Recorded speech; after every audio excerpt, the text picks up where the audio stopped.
and efficient implementation of affordable housing policy. So now the floor is given to Madam Minister. So please, the floor is yours.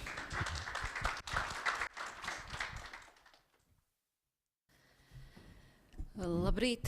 Good morning, Kolēģi, colleagues, dāmas un kungi, ladies and eksperti, gentlemen, pašvaldību dear pārstāvji. Noteikti es experts, ceru, ka katrs representatives arī of sava local mājokļa governments and īpašnieki vai īrnieki, owners kas vislabākajā veidā raksturo to or tenants. situāciju Latvijā, varu teikt, ka pieeja If you would ask me to kvalitatīvam describe the mājoklim current par situation in pieņemamu Latvia, I would cenu have to say ir that viena no mūsu ikviena low pamatvajadzībām. price Jākonstatē, ka rent pētījumi, housing par ko iepriekš affordability daudz is something diskutēts, that pierāda, all of ka, us diemžēl, need and look 70% forward to, and mājsaimniecību also Latvijā ir previous nepietiekami surveys have ienākumi, lai shown spētu that pastāvīgi 70% parūpēties of par households in atbilstošu mājokli Latvia savām don't have vajadzībām. sufficient income to Un, buy their ņemot own vērā home. tieši šo te That said, and also considering the lack of affordable housing in the regions, one of the priorities of the Ministry of Economics and the Latvian government is to promote the affordability of housing through different financial facilities. Before that, we had targeted programs for young families with children, young experts, and military servicemen. Now we have, thanks to the corporation and thanks to the help of OECD and its surveys and studies, and thanks to the European Commission support, the RFF funding that was provided to us, we have managed to create this fund. The fund has been set up, and it was I have to be frank with you, a very challenging process because, of course, all the global developments and geopolitical developments also affected our housing affordability or rent prices. However, we have overcome all the challenges and all the barriers, and now the fund has been set up. So big thank you to the experts on the OECD, on the ministry side, on the EC side, and indeed thank you for allowing us to adjust the eligibility criteria, and we hope that we will make this fund self-sufficient once it's launched. And I should say that the investment in affordable housing in Latvia has always been lagging behind in terms of what we need and in terms of what we see in our neighboring country. That unfortunately has been one of our problems. Estonia is smaller in terms of population and territory-wise, but they have built 3 times more new housing projects than in Latvia in recent years, and 60% of housing that has been built in Latvia in recent years has appeared in Riga and Riga metropolitan area. So regions have limited access to affordable housing, or provide rather limited access to affordable housing, and also mortgage lending has been somewhat below or subpar in our country.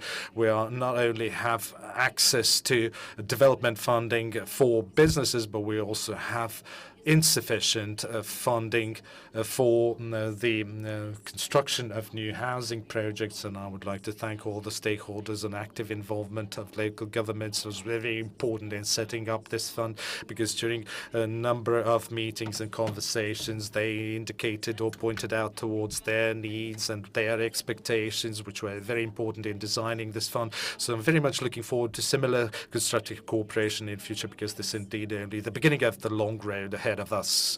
So we have now launched this program, this fund. We hope that municipalities, local governments and developers who are still interested in participating in this fund will now use the opportunities that this fund provides now that it's open. And as soon as we announce, and when we cut the ribbon and the first building is revealed, those skeptics among municipalities will no longer have any reasons to doubt our program. And we rely in this regard on the experience of other countries as well, because affordable housing is something that also rich countries prioritize. We will never be able to provide, the level of income quality that would eliminate the need for affordable housing, because all of us are trying to build better life for us, more healthier life for us, and affordable housing is part of, reducing our living costs and making regions more attractive from a living and working point of view. And I'm really excited. Now we've completed a big, projects like, completing an exam or a test in school or university, which makes you proud and gives you that, sense of fulfillment. But nevertheless, we should not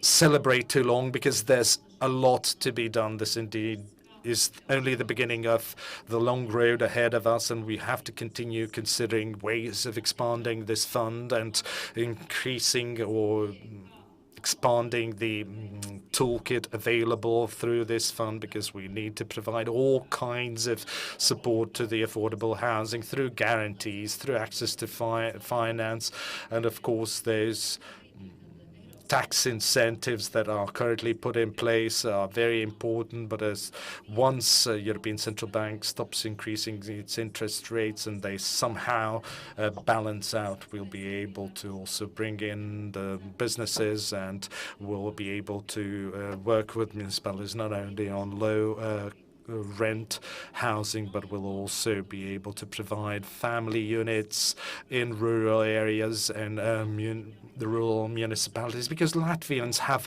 always preferred to live in rent apartments or lease their apartments, but we are very keen to have our own houses in the countryside, and for the young experts, for the young specialists to stay in Latvia, we need those houses at affordable prices. So we'd like to wish you all a constructive event, interesting exchange of experience, and patience, and all the best in implementing different housing projects. Thank you, Madam Minister. Now I would like to give the floor to Natalie Berger, the European Commission Structural Support Director General. Dear Minister Indriksson, dear representatives of the regional and local authorities, dear representatives of the private sector, dear participants, good morning from Brussels. It is my pleasure to greet you on behalf of the European Commission's Director General for Structural Reform Support. In the first ever Eurobarometer survey on reforms published in May this year, Europeans told us that reforms are most needed in public health with 56%, education 50%, and family, housing and social protection 35%. Access to affordable housing has become an increasing concern in many member states, regions and cities. Action is therefore needed. In October 2020, the European Commission launched the Affordable Housing Initiative in the context of the Renovation Wave Strategy for Europe. It aims at revitalizing 100 neighborhoods as lighthouse projects across the European Union in the coming years.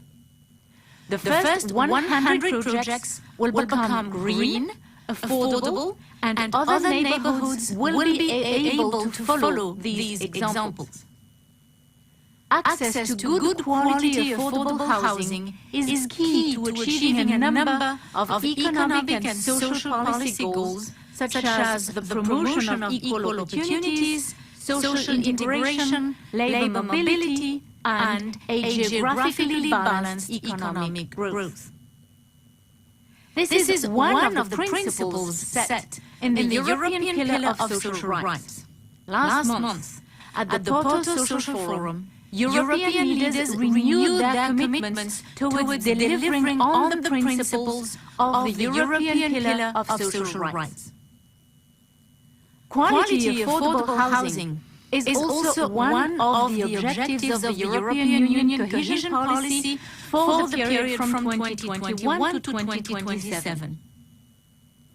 House prices have risen to historically high levels in many member states in the past years, with a sharp acceleration since the onset of the pandemic and Russia's war of aggression in Ukraine.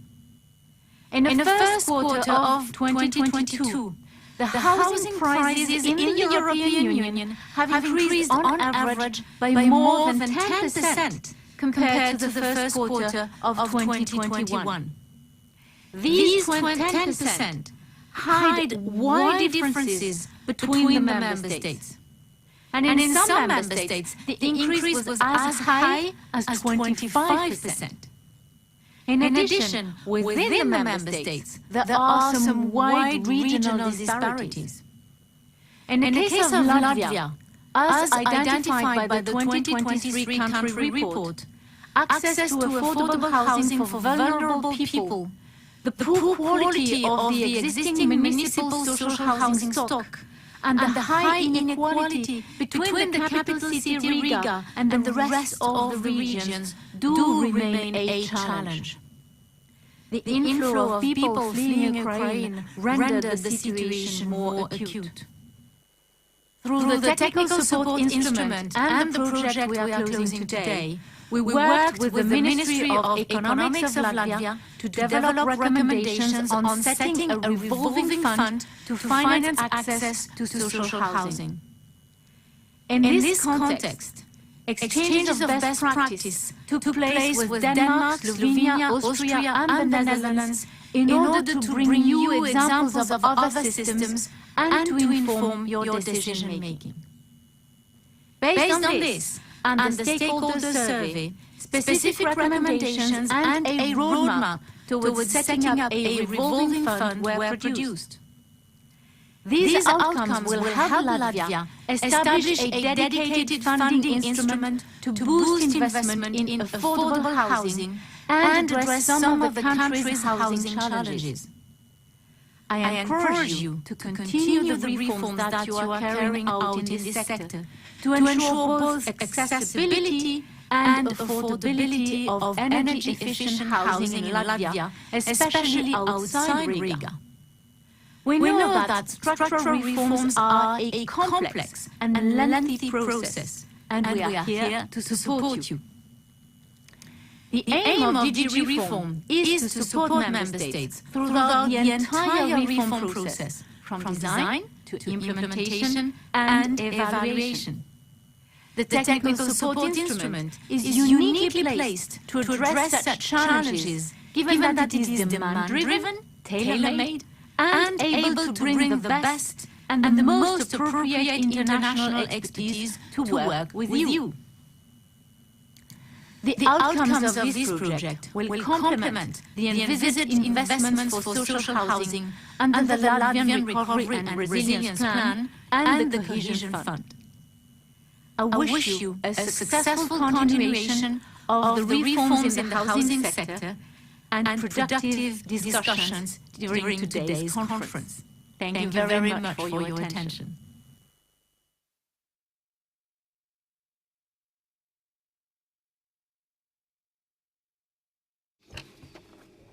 Oh, the mic is not on. The mic is not on. Sorry. Thank you for reminding me. I would like to thank the European Commission, because the European Commission was the one that supported us financially, and this indeed is very significant. And that is true that we are at the very beginning of this road, and it is clear that for the coming year or a couple of years we have financing, but we have challenges enough. So we have to take over the best practice from other countries. And now I'm really happy to invite Mr. Mark Pearson from OECD, a Deputy Director, to present the main recommendations, the main findings from this OECD report. how Latvia should develop this fund in the future, how to attract additional financing, how to involve other stakeholders, for example, local governments, how to set up supervisory system, and in general, the institutional system. So, Mark, you are very welcome. The floor is yours.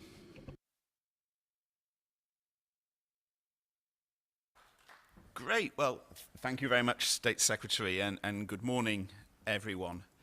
It's a great day, isn't it? And congratulations. You've made a big step by setting up this fund. I'm looking at a screen. I'm waiting for somebody. There we go. I mean, obviously, we all know this is not the end point in your policy development to get affordable, sustainable housing. It's not even the beginning of the end point of getting affordable and sustainable policy. But I do think it is an end. It's the end of the beginning of getting your affordable, sustainable housing policy. So really big deal here.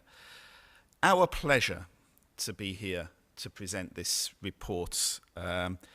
It's called Strengthening Latvia's Housing Affordability Fund, and it was jointly produced by a team of economists and social policy and housing experts at the OECD.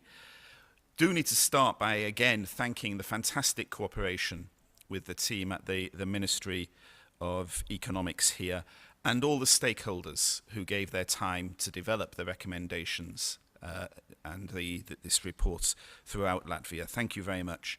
And of course, after seeing Natalie there, it's good to see her again. Our great thanks to the European Commission, the Directorate General for Structural Reform Support of the EC and the Technical Support Instrument. Again, great collaboration there. They're not just financiers, they provide a lot of the technical input as well. They really know their stuff.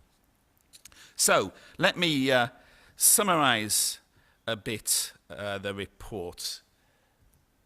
Very good. Latvia's not alone in facing challenges on how to get affordable, sustainable housing. And in particular, is not alone in trying to find ways to boost the supply of such housing. This chart shows that on average across OECD, EU countries, public investment in housing development, that the bricks and mortar, the actual physical structures, has dropped by about half over the past 2 decades. And I think it's a general message to many countries. You can't go on like this. You will need to spend more. You need to invest more in housing. But that's particularly the case in Latvia. You can see there that the minister's already mentioned Latvia is lagging behind other countries, and you can see it in that chart. Since 2000, Latvia's share of housing investment as a percentage of total investment reached about 8% in 2022, compared to an EU average of nearer 26%. Well, that has consequences. As we can see here on this chart, house prices have been increasing in Latvia in recent years.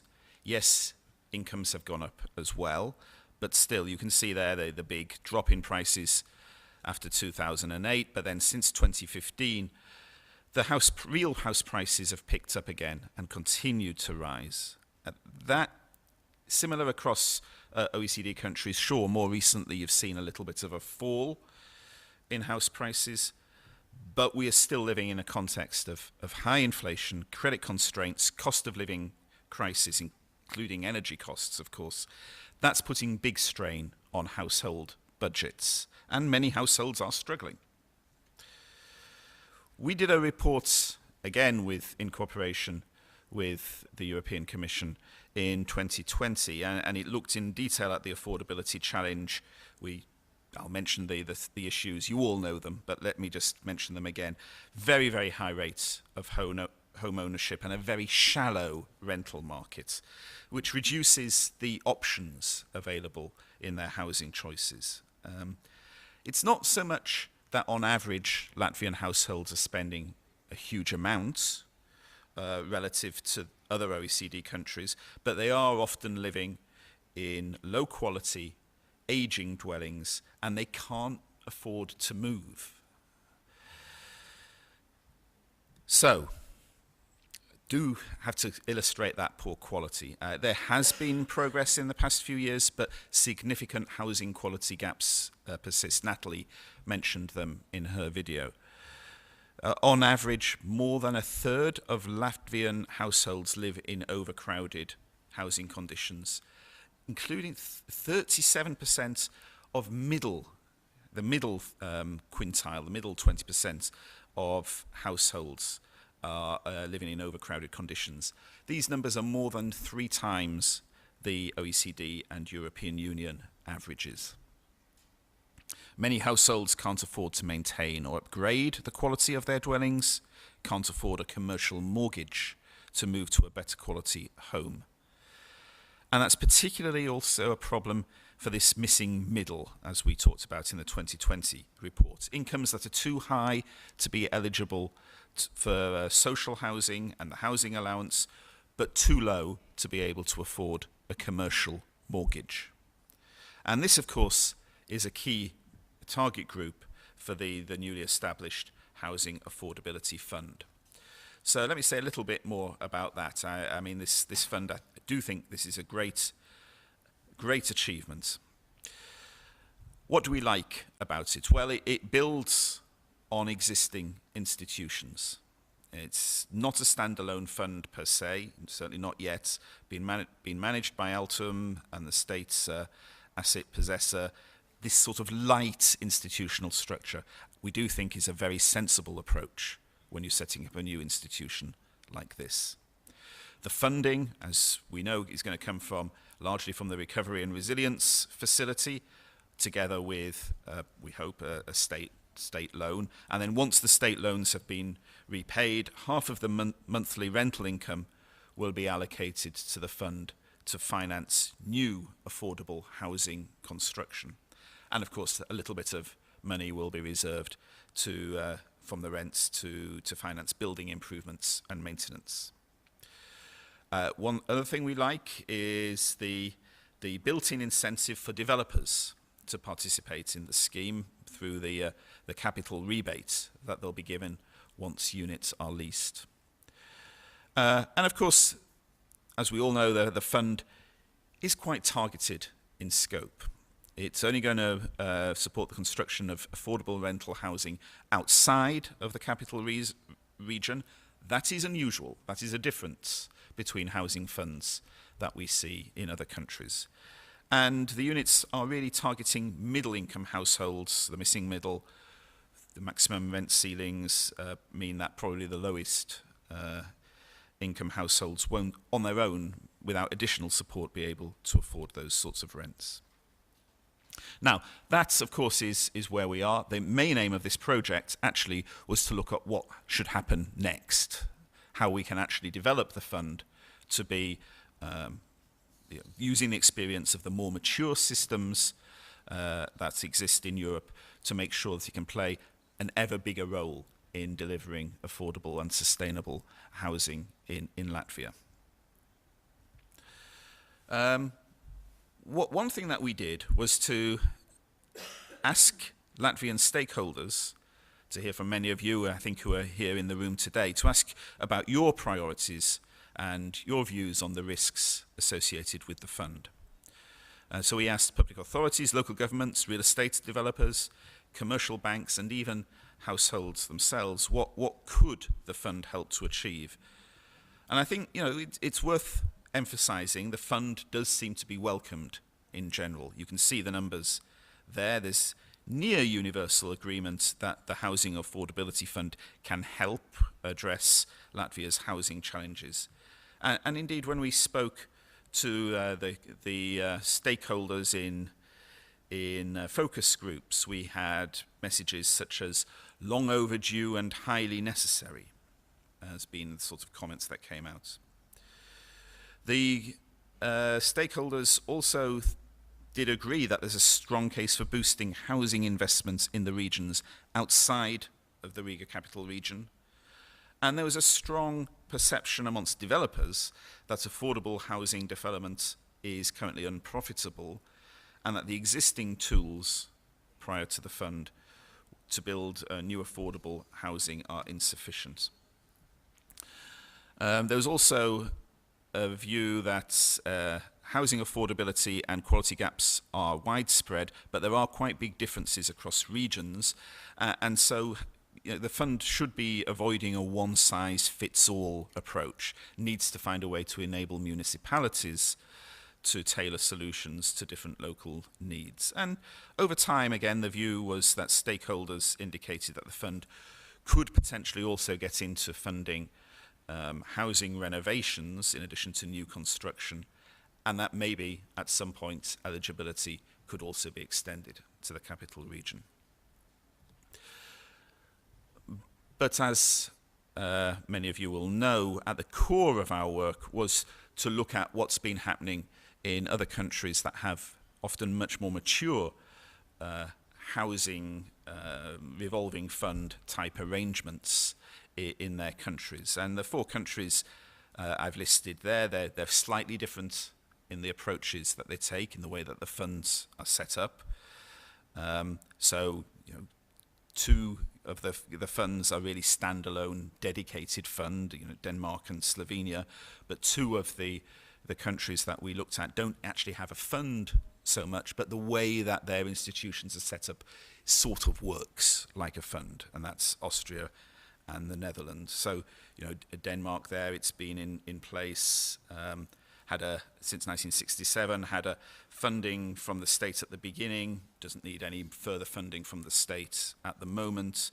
The Housing Fund of Slovenia was established more recently, 91. That is a public state-owned real estate fund, but is a separate legal entity from the government.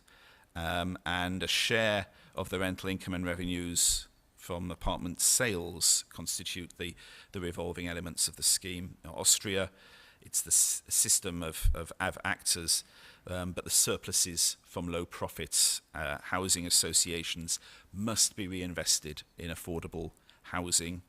And in the Netherlands, you've got a system of housing associations which operate as a sort of revolving fund, and they can benefit from low interest rates because of the way that they can group together, and they agree that they'll bail each other out if one of the funds gets into financial problems, and as a result they can keep the borrowing costs quite low, and the need for the state guarantee of their funds is quite low. So we're delighted that today we are joined by experts from Austria and Slovenia. That's great that you're here, that you can contribute to the discussions later on this morning.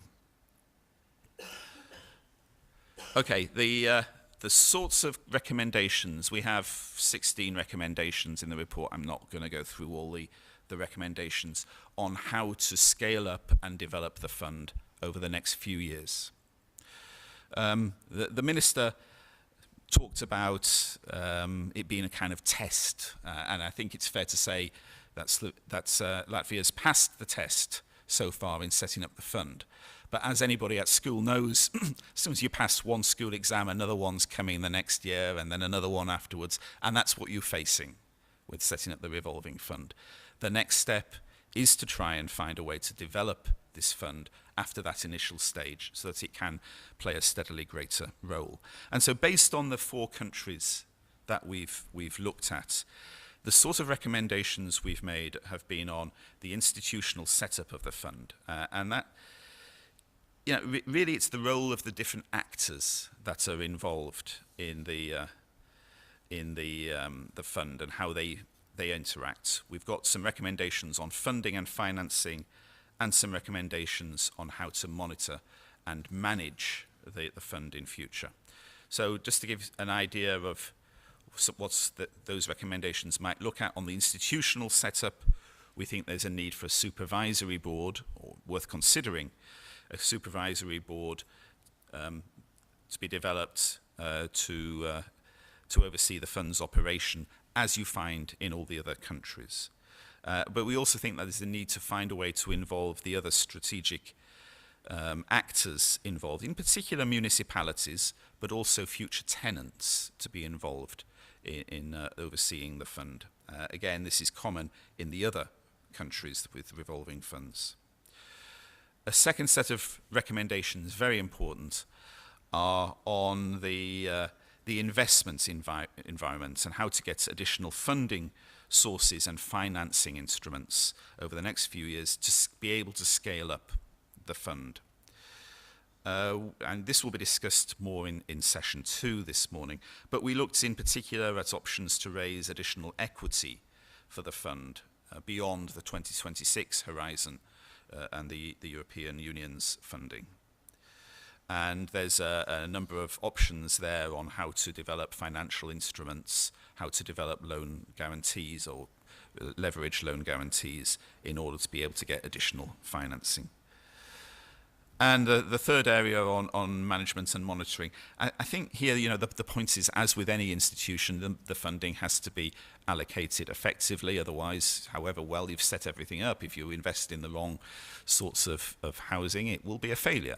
And that means there does need to be a very, very effective data infrastructure developed so that you can actually see what is being done with the money and defend it and make sure the funds are being allocated to the right places and in the right way. So I think all of these recommendations, as I say, this is a small selection. We have many more recommendations in the report. But they give you some idea for both the short term before the 2026 RRP horizon, but also beyond 2026 to how to guide the fund in being scaled up in its institutional funding and management capacity. I like that as a final slide. It's read the report. It needs an exclamation mark, doesn't it? You should read the report. We do encourage you to read the report and to review the recommendations. We're going to get more feedback from you today in the sessions, but we think this is an excellent step. As I say, it's not going to solve all of Latvia's affordability housing problems, but it's a useful step, and it will, over time, we think, if it's run well, become more and more important. So please do invite us when you do cut the ribbon for the first houses. We'd love to come back and see how it's going. Thank you very much.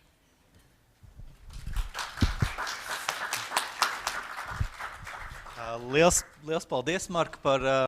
Thank you, Mark, very much for the exciting presentation. And I would also like to thank your team for a job well done. And please take your seat here. Dear colleagues, do we have any questions about the first presentation? Because we have some time for questions and answers. Do we have any questions from the floor? Anybody willing to ask any sort of pressing questions you would like to ask? And I would like to also ask my colleagues to help with microphone. And if we have any questions online as well, it would be very nice if you would also read out those. Somebody who's watching us remotely has sent in questions. So if we don't have any questions for the time being, I would like to use my position as the moderator and ask Mark the following. So, Mark, question to you. You've been analyzing and evaluating the model that we have created, and any country that launches something new has to overcome a key challenge being setting up the necessary institutional framework and providing necessary institutional capacity to not only govern the fund, but to also develop and govern those buildings. And I'm talking about stakeholders, or institutions rather, at the government level, government agencies, municipal institutions. But from a purely practical point of view, municipal enterprises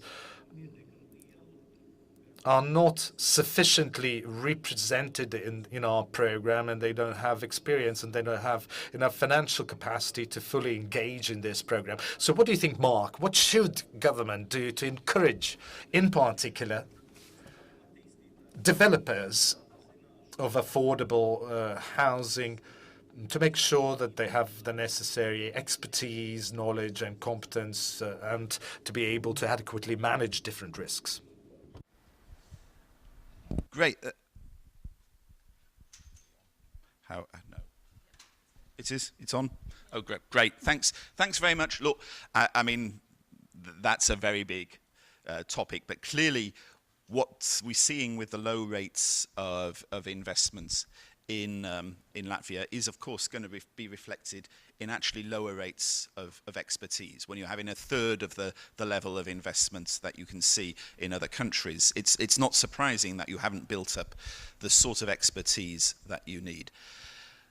The municipalities clearly are going to need to be a key stakeholder in future. There is no way that you're going to be able to work out what the housing needs are in different regions without involving the municipalities. And you know, when we get into the discussion later on this morning, I think you'll talk about what you do in Slovenia, I hope, in this, and how you involve the municipalities very much. It's well worth listening to, because that's an incredibly important part of the process, is involving the local municipalities in developing the priorities for where you do the investment and the types of investment. So that's really on the needs. Now, you also talked about the developers.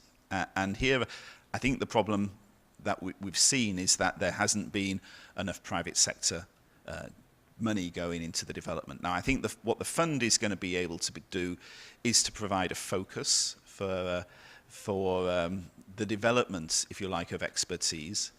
But it won't in itself solve all the problems there. And I do think there'll be a need over time to start thinking also about how the developers can access financial markets in a better way. And that might involve thinking about different sorts of equity finance, different sorts of grouping together of bonds so that you can actually get more equity moving either into the fund or directly into funding housing developments in the country.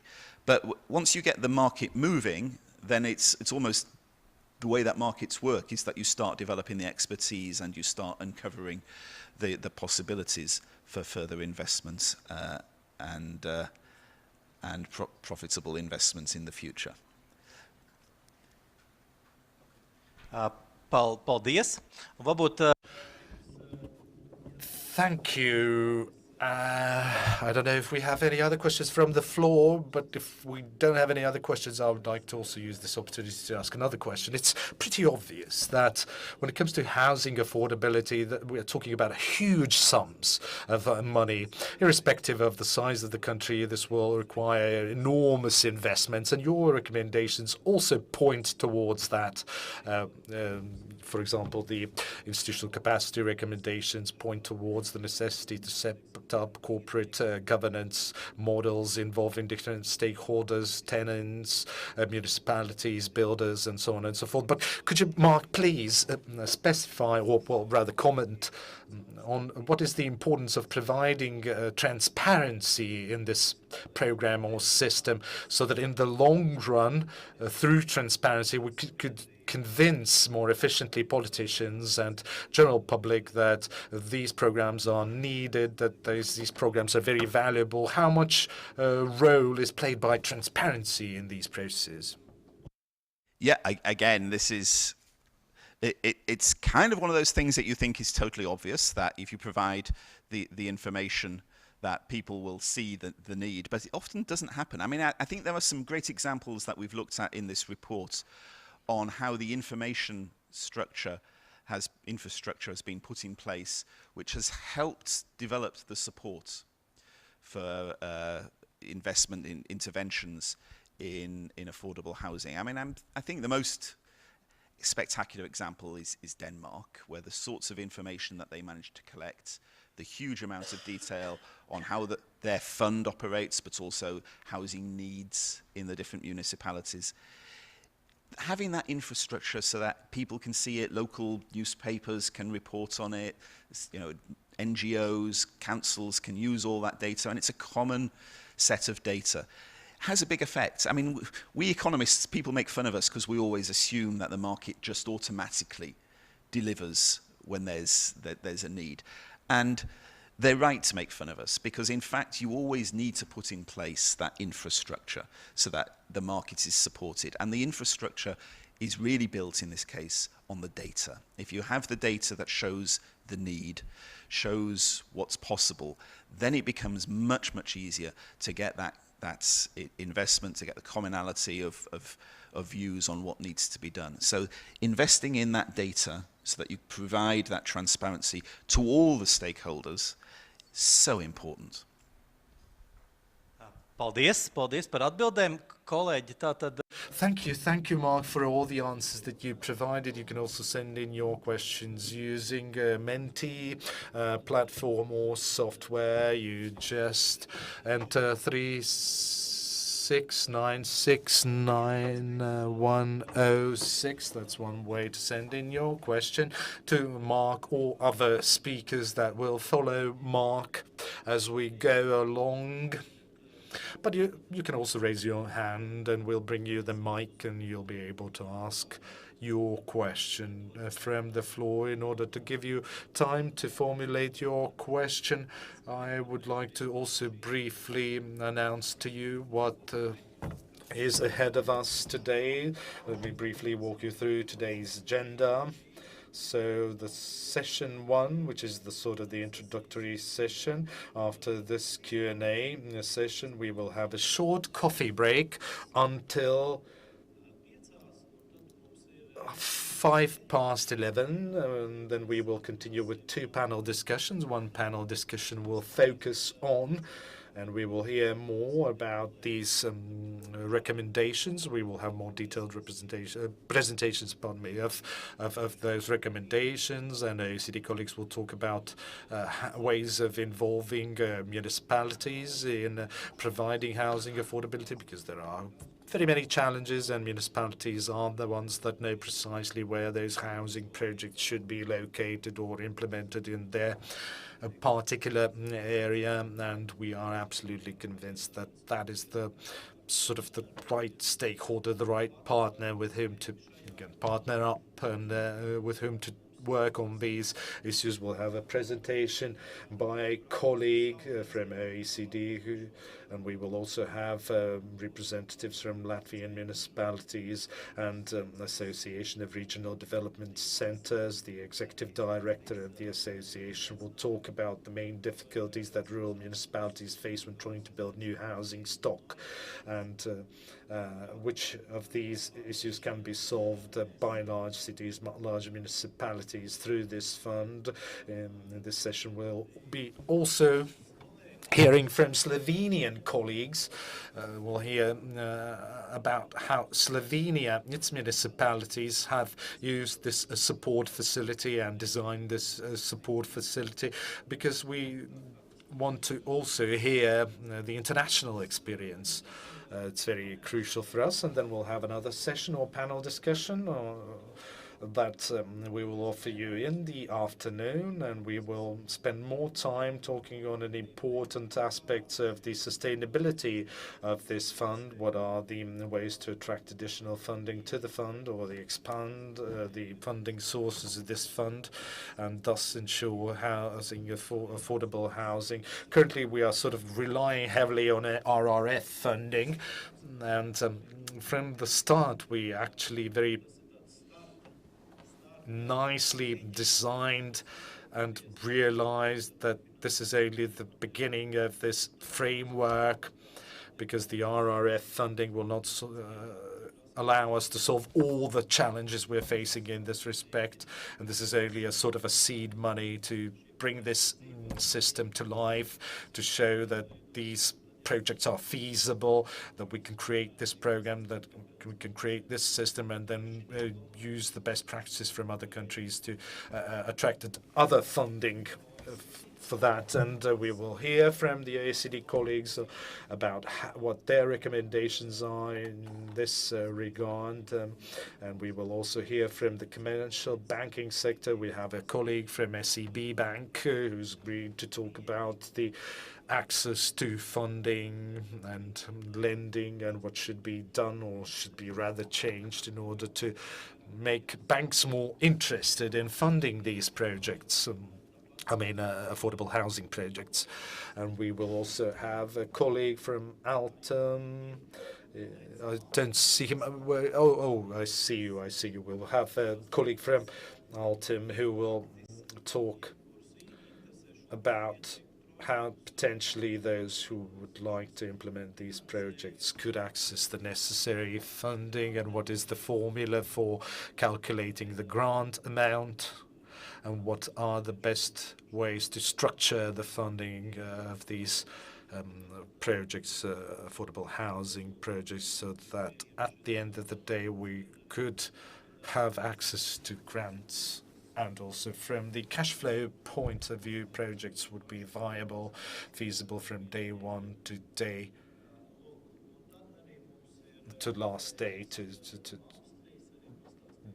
until delivery day. And then we'll hear from a colleague from Austria, some practical experience in terms of attracting funding and financing and how they've dealt with this challenge. You'll have the opportunity to ask questions to Austrian colleagues about closer engagement of municipalities and finding additional sources of funding. So I would like to encourage everyone to indeed ask questions. We'll have presentation first from our experts, from the OECD, from other countries and from municipalities, and after each presentation,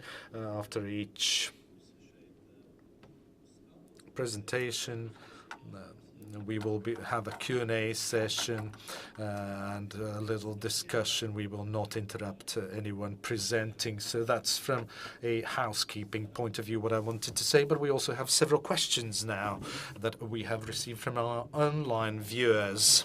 So several questions from our online viewers. I'll read them out in the language that they've been sent in or written. So the first question. OECD, could you please share with us the most efficient initiatives in other countries how to ensure a proper cooperation between local municipalities for affordable housing?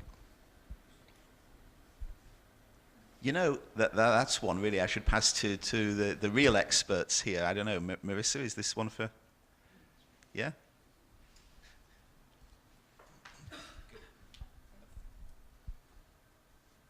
Thank you. This is also a good sort of preview into what we'll be discussing in the next session in greater detail, and hearing from colleagues from Slovenia and others. So the question is around what's the most efficient form of cooperation, I guess, with municipal actors. And I think this is something that when we look at other European countries, other OECD countries, this is an essential ingredient, is really how to get this right. Certainly you need the guidance, the strategic guidance at national level, but when it comes down to developing the houses, to planning the houses, to ensuring the infrastructure is there, you need the municipalities on board. And I think we've seen a couple really strong and sometimes very common examples of how this can work. For instance, one of the things, I mean, obviously municipalities are key actors in the planning of their local municipality, of the region around them. And so really ensuring that there is planning for housing that's linked, that's connected and communicating with the investment and with the fund. And so making sure that municipal actors are engaged in the thinking about where the investment is going to go. Not just how much investment goes to a municipality, but where that housing is going to be developed. And I think the other side of that is ensuring that municipal actors are playing their role in ensuring that the infrastructure is there. One of the things we heard from developers, for instance, in Latvia, this is something we hear in other countries as well, but in Latvia was like, look, we would like to invest in the regions, but we don't have the infrastructure we need. We can build the housing, but we don't have the water, we don't have the electricity, we don't have all of these things that we need in order to make sure that the houses, that people can live in them. And so this is something that the other side, I think, of municipalities, there's a really strong need for ensuring that infrastructure component, because it's not just about the building in order to be effective. We've seen in countries where they only maybe thought as far as the building, and we've seen that be a pretty big catastrophe a few years down the road. So in terms of which countries have interesting approaches or effective approaches, I think most of the countries we looked at, certainly the role of housing needs and housing planning. I think Moshka will be talking with us and she'll be telling us about how in Slovenia they have the PROSO, I probably am not pronouncing that correctly in Slovenian. But basically, it's a way to ensure that municipalities are able to feed up the needs, the local needs, into a national planning and a national investment plan for housing. I think that's one good example on the strategic planning side. And then in terms of the infrastructure, I think it's quite common. What we've seen in other countries is that the national fund is there for housing development and housing infrastructure. It's not there for the additional infrastructure in most places. But one interesting case again in Denmark is really they ensure that municipalities are able to provide that role, and they ensure that kind of before the municipalities get the funding, they can show, look, we've identified the need. We know what we need to do. We know where the investment needs to go, and we're also putting this infrastructure development on the table to ensure that the housing has what it needs to be effective and successful. Thanks. Paldies. Thank you. Thank you. We have a special question to Mark. It has been mentioned that in other countries, accessible housing, non-profit associations play a very important role in housing development. Currently in Latvia, in this area, we have not made great progress. And perhaps from the perspective of OECD, what would be the main incentives or the main preconditions in view of practice in other countries, how to facilitate establishing such non-profit associations?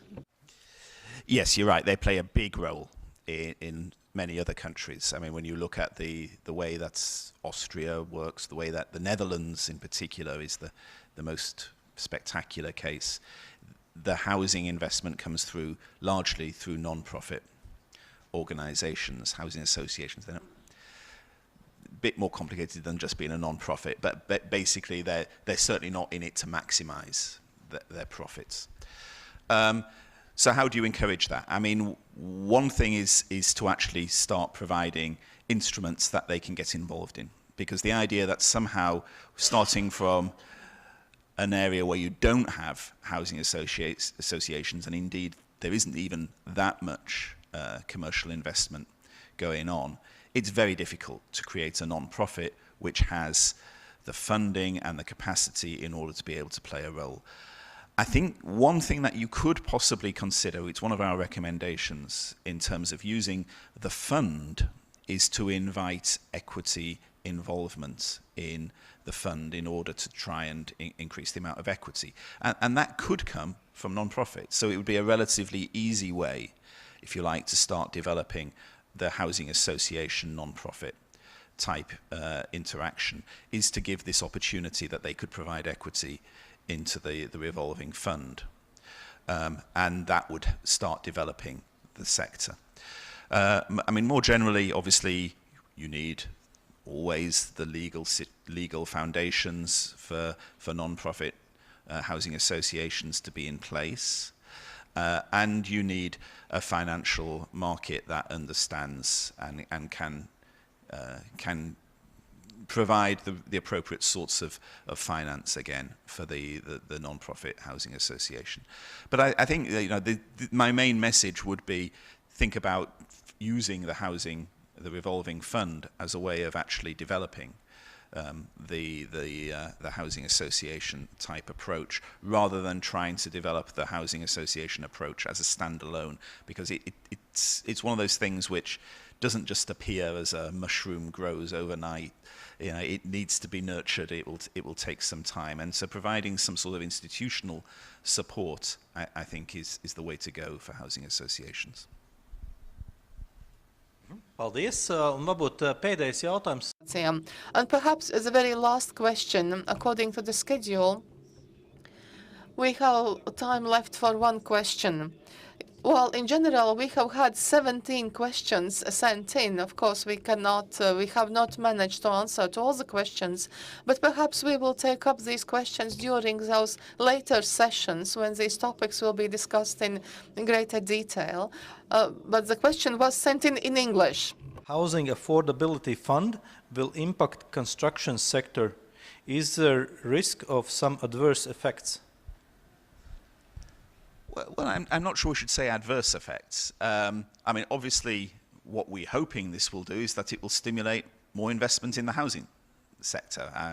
We don't anticipate it will just displace investment. Now, obviously, if that means we're increasing demand within the housing sector, there will be strains. There are already strains in the housing market in terms of materials, in terms of the workforce.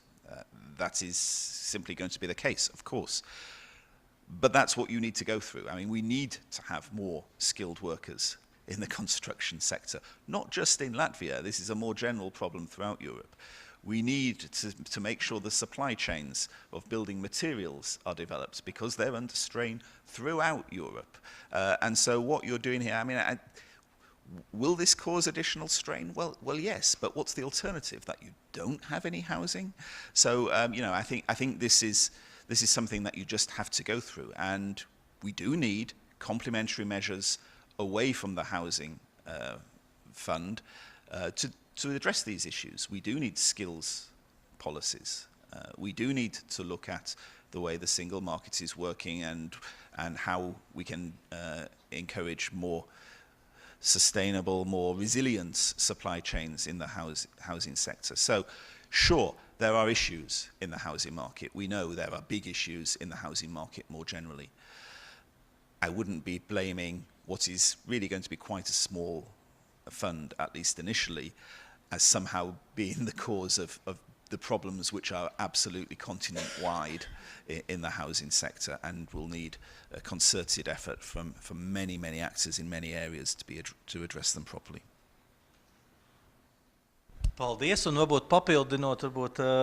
Thank you, and perhaps supplementing Mark's answer with my own practical experience from construction sector, I would say that the planned scale regarding the housing accessibility vis-à-vis the general scope of construction is not large, and the impact should not be major. However, the lessons that we have learned, and perhaps quite painful at some points, is, and that's very important for the state, the financing should be constant. It should not really fluctuate too much. This way, if we, as a public person, create great fluctuations in supply and demand, that really creates challenges in construction in terms of costs, in terms of quality. And I believe this would be very important, of critical importance, to create this fund and accessibility of financing constantly, so that this annually accessible funding and financing would be balanced annually. But I believe we have to thank Mark for the presentation and for the answers provided. And I believe we have now deserved a coffee break. Thank you.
So, dear colleagues, welcome back. I hope you've enjoyed the coffee, and we can continue our workshop with the next session. As I already said in the beginning, we want to make this as useful, as practical as possible.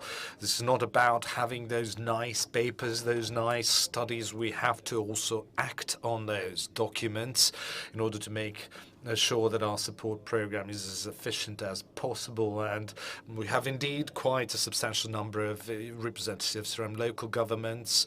And we have the executive director of the association and also people who are responsible for housing issues at the local level. So we will now start our first session with the municipal perspective. Before I give the floor to the OECD colleagues, I would like to, on behalf of the Ministry of Economics, say a big thank you to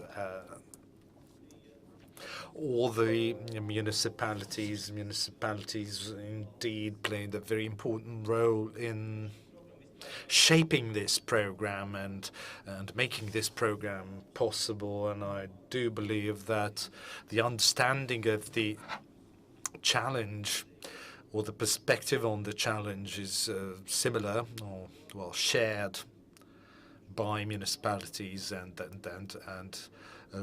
us as a Line Ministry, and your role will only increase in future because when we have already decided that when it comes to the support program, those priority needs or priority household groups who will be eligible to the housing support will be defined by municipalities as much as other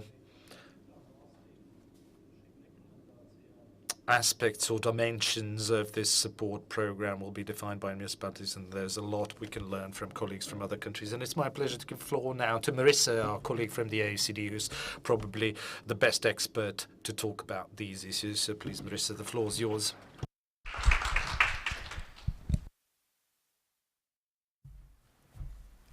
Thank you, Edmonds, and good morning to you all. It's a real pleasure to be back in Riga today. I brought too many things to the stage, so I'm just going to drop one. Are you sure it's okay? Thank you. Great. So we've already kind of started digging in a little bit to the topic of this particular session this morning. And I think Mark has already given an overview of how we have structured a bit the analysis and the recommendations. And again, I really want to say thank you to all of you who are here, to all of you who have contributed throughout this process. I think the first words today were, this is not the end, it's not the beginning of the end, but and I think the point of these sessions now is to say, look, this is the start of something. This is a new phase, and let's get the actors together who now have to put it into practice, who have to make sure that this housing gets developed, that it gets inhabited, and that the fund starts living up to its promise as a revolving fund. Let's also continue to look across borders, across to our neighbors who have been in this position for a bit longer than Latvia, to understand the trajectories, the evolution, what has had to change over time, how have systems had to adapt, how have new actors had to come in to address challenges that maybe weren't expected. So I think that's all part of the process. So as we know, as I'm sure you all know very well now, the three kind of pillars that we looked at over the course of this project and with a number of stakeholders, both in Latvia and outside of Latvia, these three pillars: institutional setup, funding and financing, management and monitoring. In this session, we're really going to focus on this first one. And we're even more going to focus on the role of municipalities. That already started to come up, and I think we have some municipal representatives in the room. I think the aim here is also is an important statement to say that, at the OECD, we do analysis, we look at data, we look at other countries' good practice, we bring in those experts, and it's also a chance to hear from those experts today about how really, when we say municipal actors need to be more engaged strategically, well, what does that look like? What does that mean in different contexts? And so I think we're very fortunate today to have some of those experts here with us. So in terms of the institutional setup, we didn't just look at the role of municipalities and how to engage them more strategically. We also looked at other actors in the housing sector. We looked at how to engage, as we heard already, low profit and non-profit cooperative housing actors, which is not something that Latvia is interested in alone. It's also something we hear from the Czech Republic. It's also something we hear from other countries. This is an area where countries are hungry to make advances. There's been a lot of talk, I think, and even in the coffee break, about the scope of the fund. As we know, as we've stressed already, it's relatively narrow in the beginning. It's funding low rent, so only rental housing, only outside the capital region of Riga, and it's largely targeting middle income households. This is a choice. Is it going to respond to the scope and scale of Latvia's housing challenges? No. It is not, and everybody knows that. The government is well aware of that. But I think our view is that it's a seed that's being planted. It's a seed that's being planted, and that we hope, with all of the expertise, the knowledge, will be able to grow over time. And I think, as we've also been saying with different people today and throughout the course of the project, is that Latvia with this fund is really taking the step to address the hard part of housing, or one of the hard parts of housing affordability, which is the supply side. It's hard because it takes time. So politically, it's not attractive because it takes, you might not see the results while you're still in office. It's expensive. No way to get around that. It's a lot. It costs money. It costs a lot to build new housing. It involves a lot of actors and a lot of things that you don't control as a national government or as any actor. It involves the private sector. It involves developers. It involves municipal actors. So there's just a lot of pieces of the puzzle that you can't control very well. So it's not easy. And I think we also have to keep that in mind, that when we talk about planting the seed, it's also sending a signal that, yes, there are many other things that need to happen. There are many other investments, measures, regulate, all these kinds of things that also need to happen in addition to starting up this fund. But this fund is a seed, and it's sending a signal to say we are committed to doing the hard work of investing in the supply. So, as you know, as you've heard a little bit already, we worked with 4 peer countries. We have 2 of the representatives here today from Slovenia, from Austria. In this particular session, we'll hear from Slovenia, from Moška, who has joined us here today from the fund in Slovenia, which, as we've heard, is a standalone fund. It's an actual fund. It's public. It's state-owned. Their scope is a bit broader than what Latvia has set out to do, and we can hear more about that. But it's also a separate legal entity, and it's financially independent from the government. And what I hope we can hear more about from Moška will be really how has this cooperation with municipalities worked? Maybe what have been the struggles of that? What have been things that they've had to learn over time and do differently? And maybe plant some seeds for Latvia to know how that can work better in Latvia going forward. We'll also hear, especially in the next session, but also I'm sure Bernd will be very keen to intervene as well here on the role of municipal actors and other topics. But in Austria, as we've said, there's no standalone fund per se. It's more a system of actors that are working together to kind of comprise a revolving fund for affordable housing. So in terms of, we actually, when I was looking through the recommendations and the report again yesterday and this morning, there's actually quite a bit of talk, and there's municipal actors and municipalities come up in a lot of different recommendations that we look at. But here I just want to focus maybe on 2 and because of the very the very good question we got in the last session, you already have a little bit of sense of two of the recommendations that we wanted to highlight today in terms of municipalities. I'm going to start on the right side of the screen just to keep you on your toes. But the first one is really about the strategic role of municipalities. We know this is something that can't be neglected. And that's something we heard again and again very loudly, very clearly when we did engagement with the stakeholders, when we did survey of stakeholders, when we had focus groups with stakeholders. And municipalities said, yes, there is a housing quality challenge. There is a housing affordability challenge. And these are widespread. It's common across Latvia, but it doesn't look the same.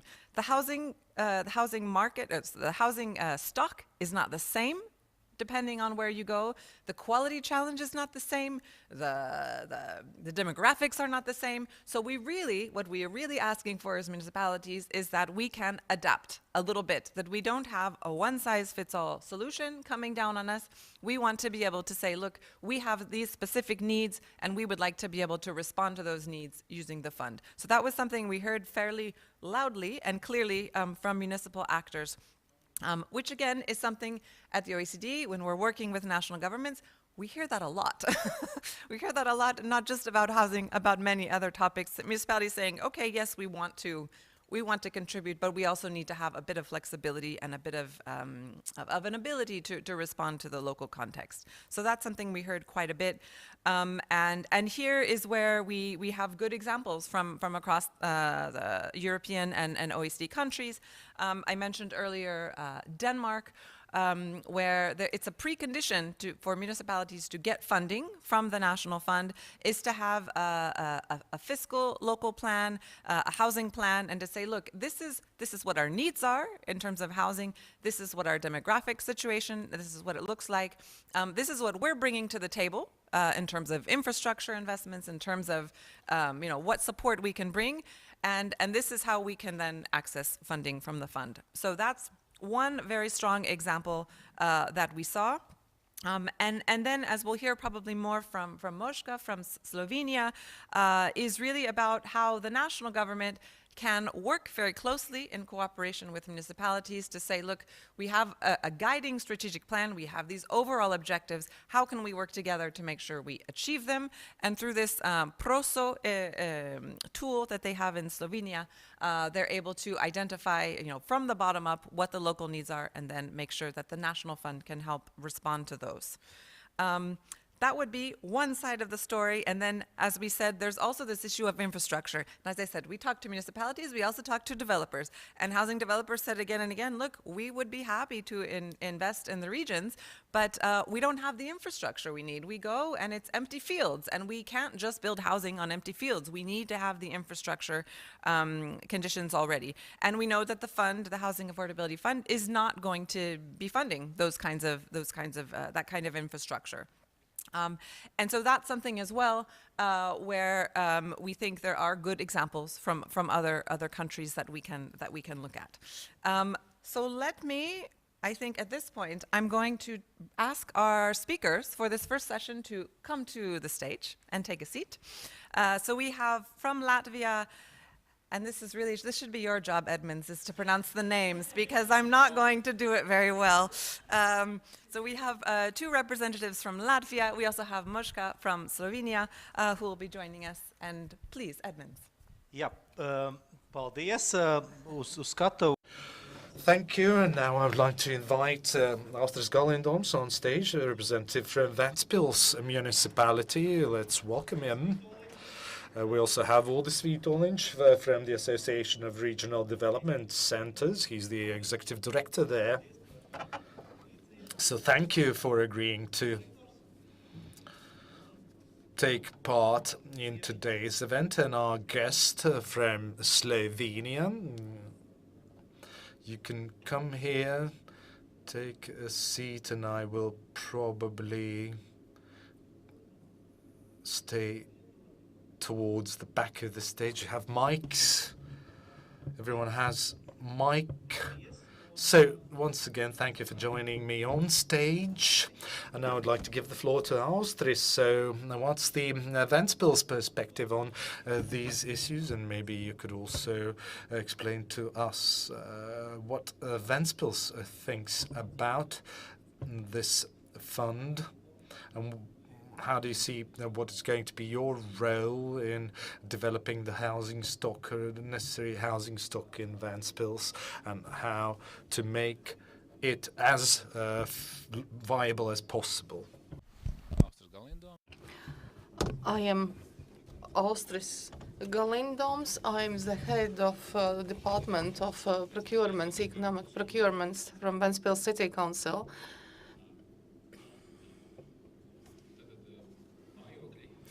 Housing in Ventspils.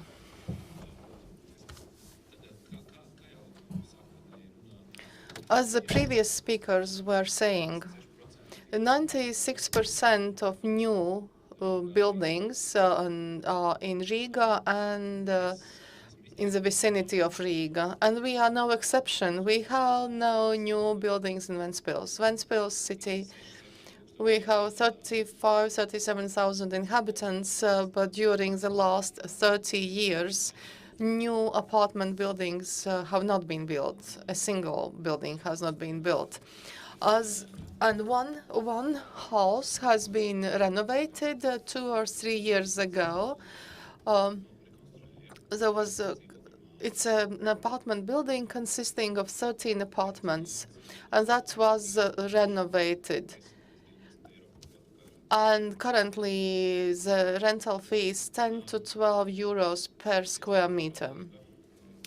Ventspils municipality, for some time already, have been thinking about supporting companies, entrepreneurs, which might somehow motivate these companies and they might start develop housing. Perhaps the state started considering these options before us, and we started doing it later.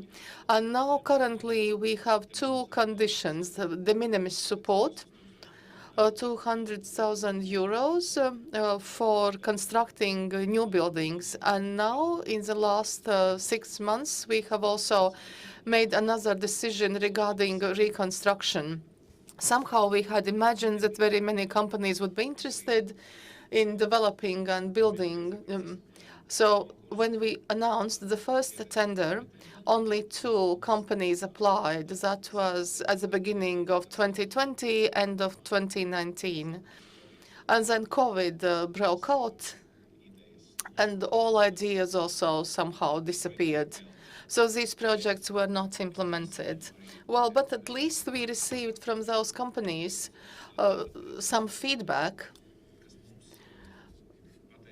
And they told us that our the number of apartments which we wanted to get for this 200,000, that was 12. But even that had been too much. Now we decreased that to number 7. So if we have a 7 apartment building, so 8 million euros, and we would provide 20% as our support.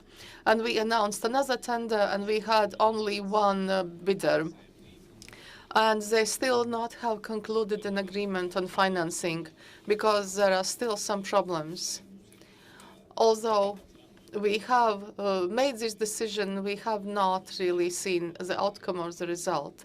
And the other point is understanding that, new constructions, that's a major thing. You need at least 1 million. And as it was already stated, we lack experience in this. Regions lack experience in building multi-apartment buildings. And then we decided that we might support reconstruction. And only 4 apartment buildings, or at least 4 apartments, and we gave again the same amount of money. Still, we have had already 5 bidders showing interest, but we still the time for submitting the bids is in July, and we hope that we will get some kind of projects that might be eligible for support. So We see that people are not very keen on constructing, on developing. We are in a very good situation. Unemployment is not high. For our city, I believe, we have a relatively high number of vacancies, at least 200 in summer season, more than 300 available vacancies constantly. So if we bring in 200 apartments, we could fill these 200 apartments if we bring in employees. But, well, probably salaries is a factor that impacts the situation. And then the plan for our municipality is to help Altum program, which is already operational. Altum program was announced, and 3 interested companies turned to us. They wanted to develop projects in Ventspils, but all of them were saying that they needed support because available support apparently is not sufficient. And currently we are drafting regulation to support the minimis 500,000.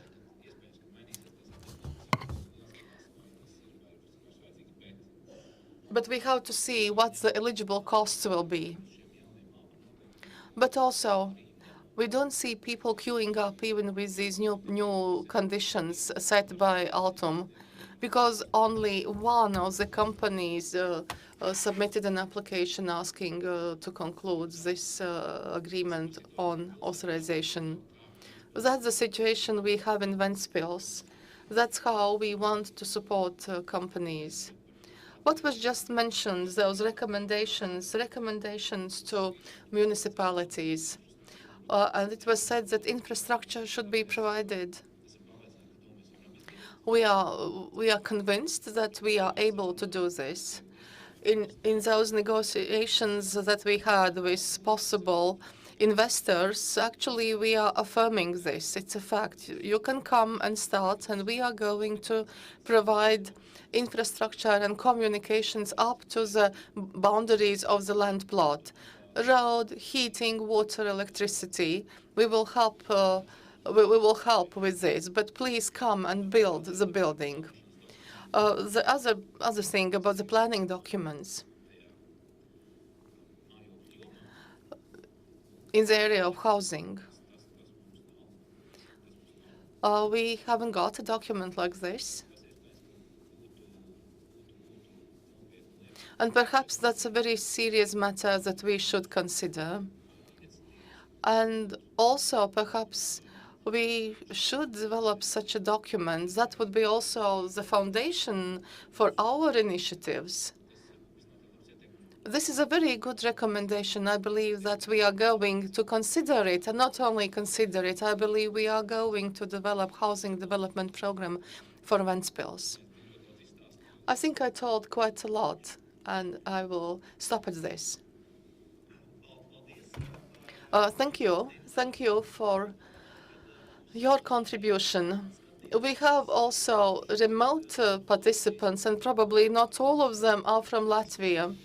I will just provide the information about Ventspils. Ventspils is one of the cities in Latvia, and it has one of the largest ports in Latvia, economically very active municipality, and the municipality which has been thinking a lot about housing and had its own support program in order to attract also employees and to have housing provided for company employees.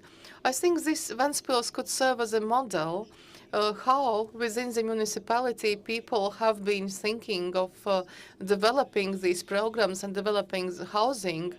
Of course, the financing you have, what financing you have, and there are limits to it. But the experience of Ventspils shows that it's quite important when we take the first steps.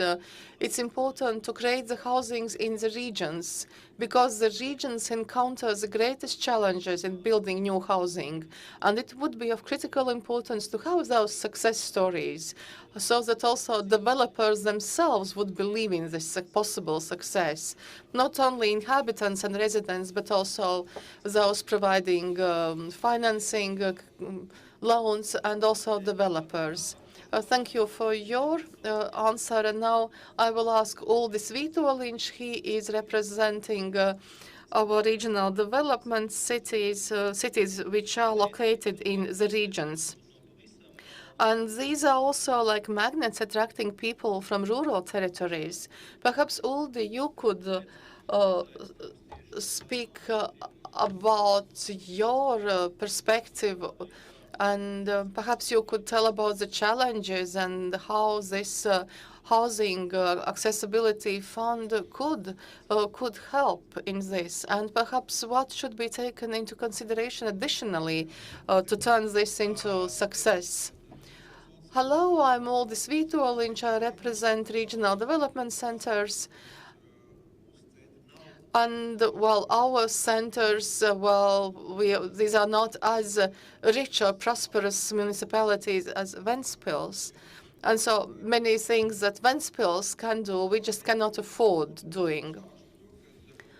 But I will begin by saying that Madam Minister, in her introductory speech, said that 70% of households in Latvia do not have or they cannot afford normal living conditions.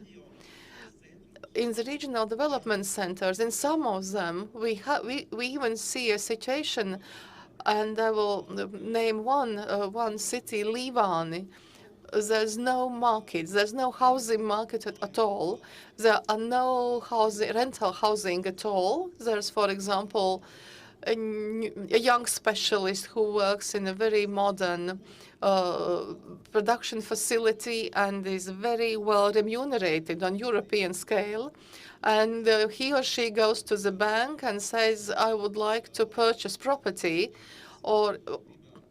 and in this case, I would like to build something in Riga.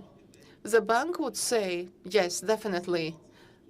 Please, you have to have the down payment in the amount of 10%, and we will give you the mortgage loan. Unfortunately, what happens outside Riga, it's in the bank's view, is a major risk. And the commercial bank demanded down payment in the amount of 50%, 50% as down payment. Well, in this case, that's nonsense. And in general, so this person was not given the funding, and he could not afford to build the house. So we have many municipalities where this housing situation is really critical. Nothing has developed. And indeed, this is we need some kind of instruments. Of course, we can ask the question, what are the municipalities doing? It would be logical in this case if municipalities themselves were taking some steps or measures to bring this housing stock in order. One of the possible tools that theoretically municipalities could have, that would be again, borrowing money from the state treasury to develop projects. Unfortunately, municipalities cannot borrow money for financing such projects. So if you have a very prosperous municipality which has its own financing, it can do this. But if we have local municipalities which are not so rich, they are unable to do anything. And another example that was mentioned from Ventspils, that the municipality could ensure infrastructure.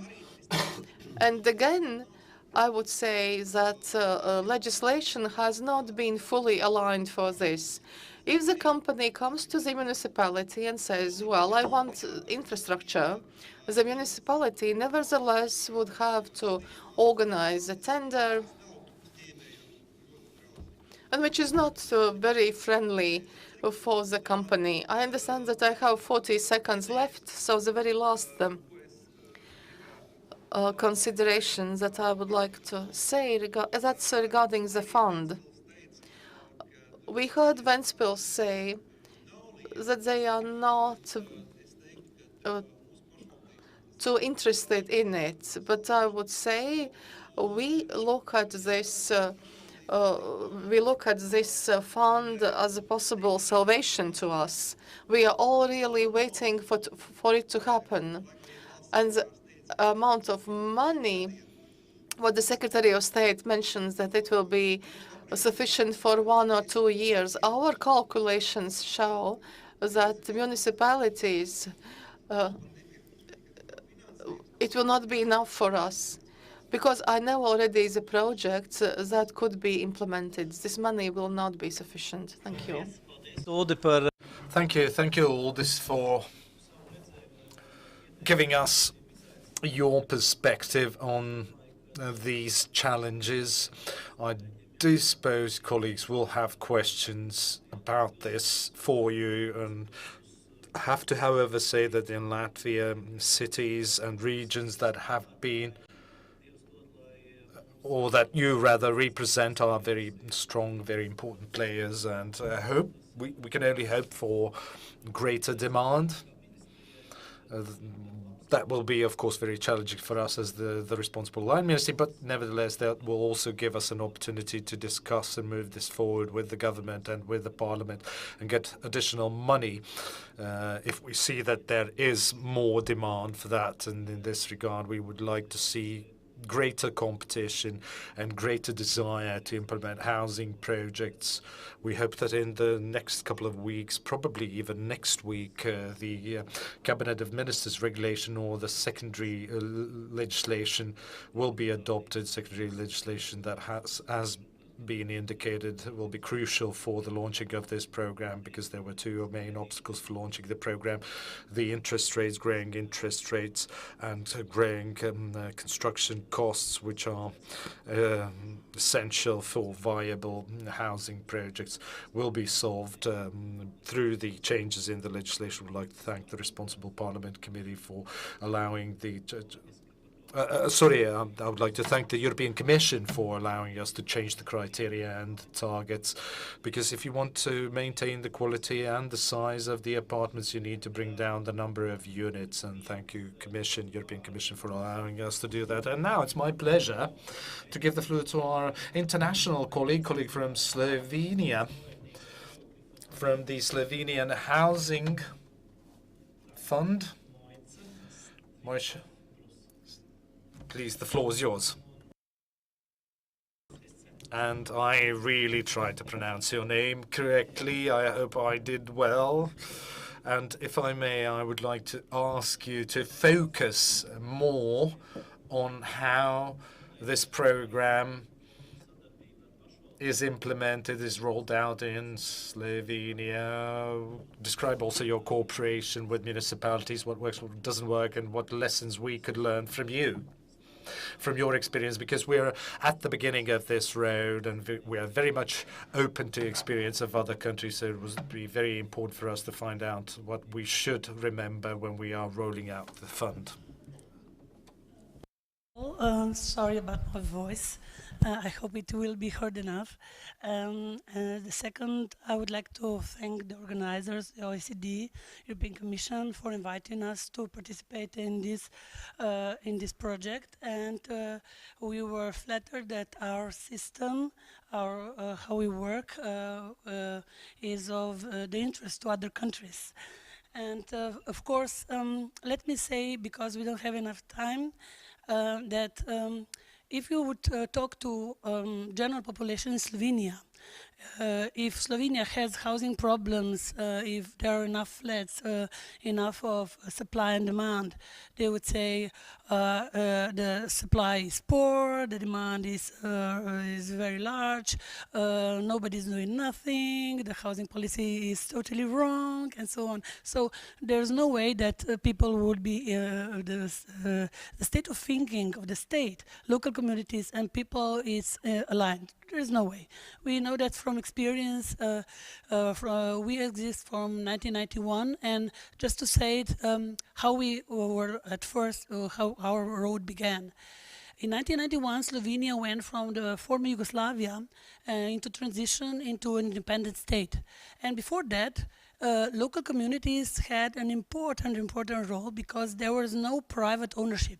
There was only the state or local communities' ownership, and people had, of course, could rent an apartment, or they could build on a public plot, but they were not the owners.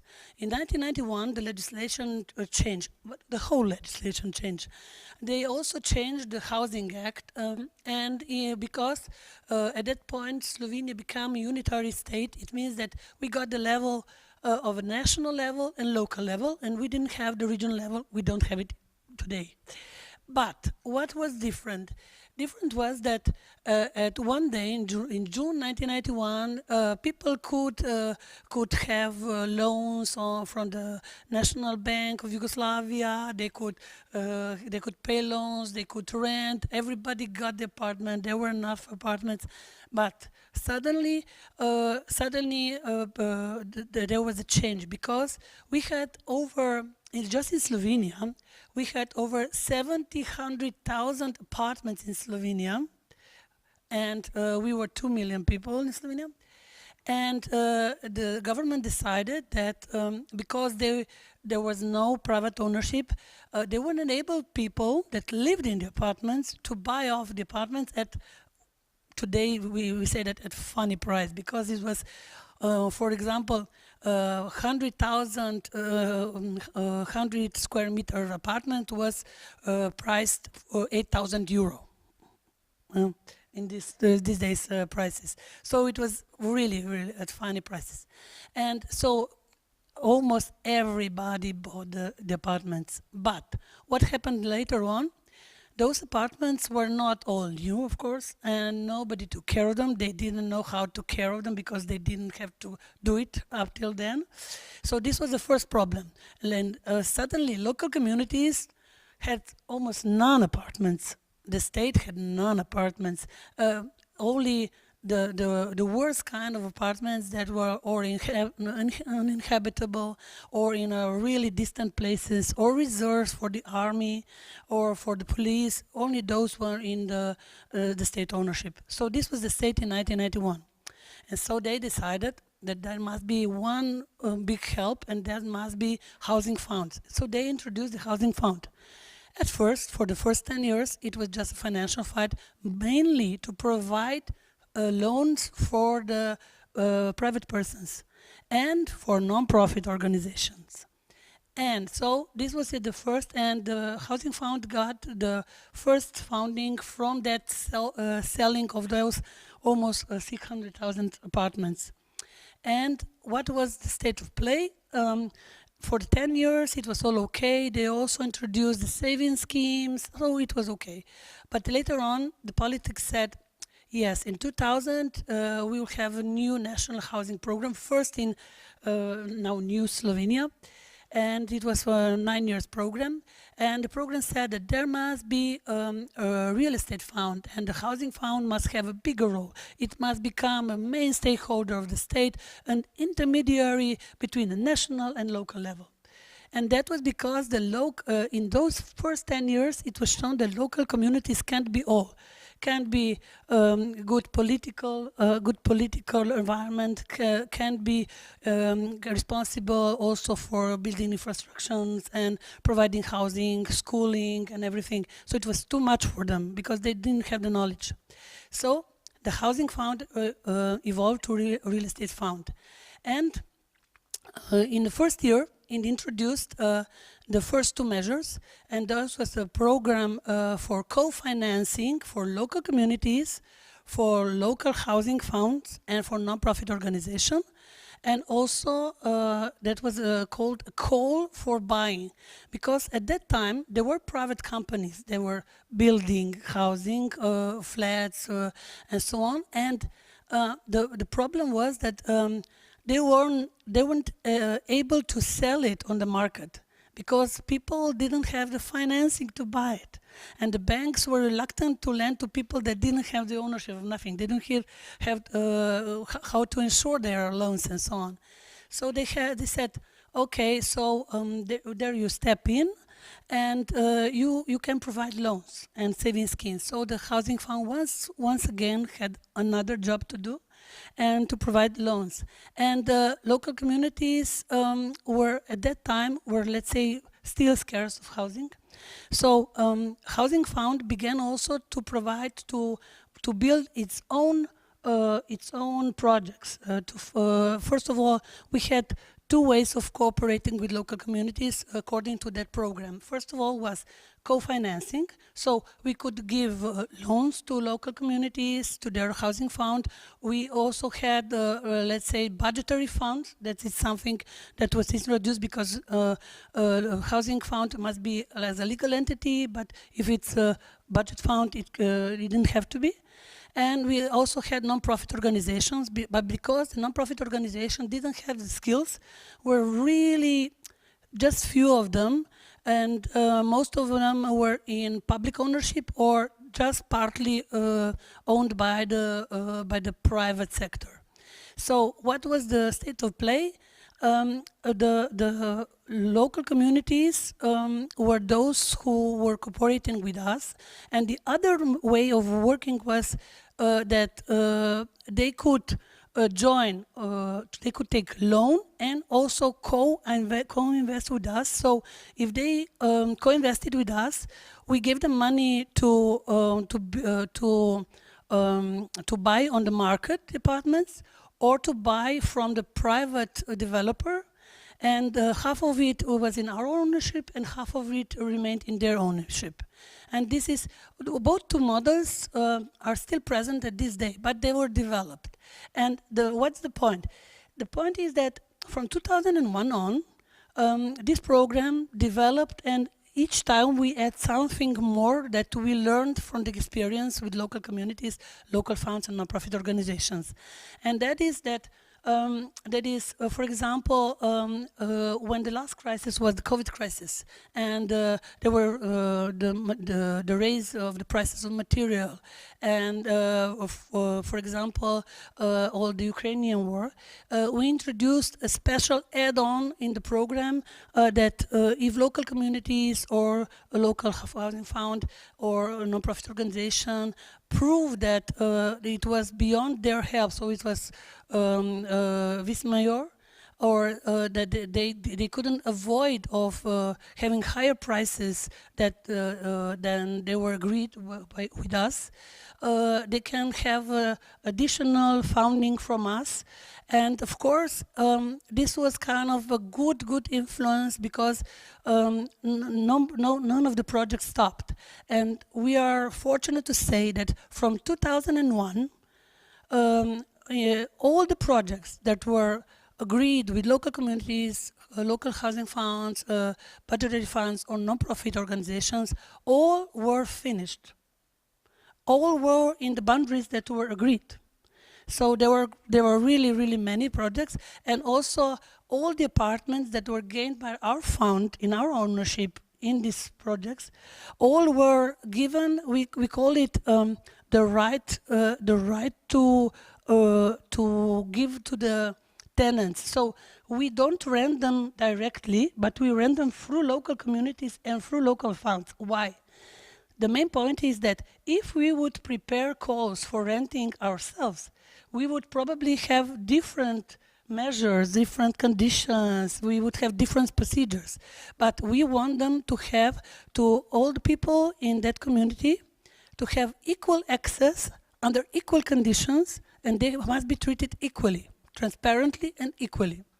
So we gave them our right, and there is also one main condition is that the local communities, local funds, and non-profit organizations, they cannot sell until we have one apartment left in that project. They cannot sell their apartments. Or if they want to sell because they need money, they don't have ability to maintain them, or there's a higher necessity, they must first offer to us. Because we don't want that public money to go into waste, to transfer into public sector, to private sector. So the local community, of course, they didn't like those conditions, they still don't like it. But the main thing is that we want to ensure that this money, these loans, this cooperation that was really a big investment on our place from financial point of view, for social point of view, and from the view of cooperation, they stay in public use, unless there's no need for apartments in those areas. And there's also one main focus, and when talking about how we work with local communities. This is not the only way. As I said before, beside these projects, we also, on this program, we also have a program under which we co-finance homes for elderly.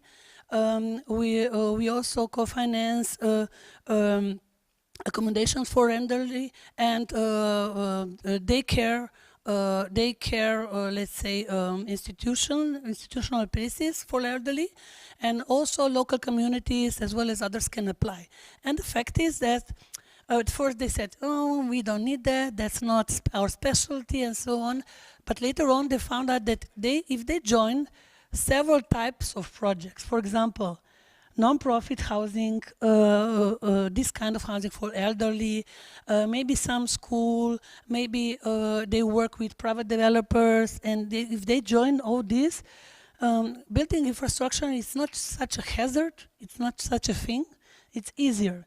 And we added one more step, and that was from 2017 on, because in 2017 our fund had to stop selling apartments that because we financed ourselves from selling the apartments, because we don't have a systematic source of financing from the government. So, for example, we are the only institution in the Republic of Slovenia that really owns the real estate that it has, and we are the only institution 100% owned by the state that we must earn our money to have for pays and for daily work and our financing. So it's a bit of funny arrangement, and also the Court of Audit said, how is this possible in these days? But because we always had to struggle with that, we kind of raised the bar and find solutions on the market. And one of the solutions was also that from 2017 on, we always put our own projects into local communities where they decide to build, to have their projects, and they come to us with their projects and apply to our program. So we also place one of our projects in their midst, whether it's in a rural or urban area.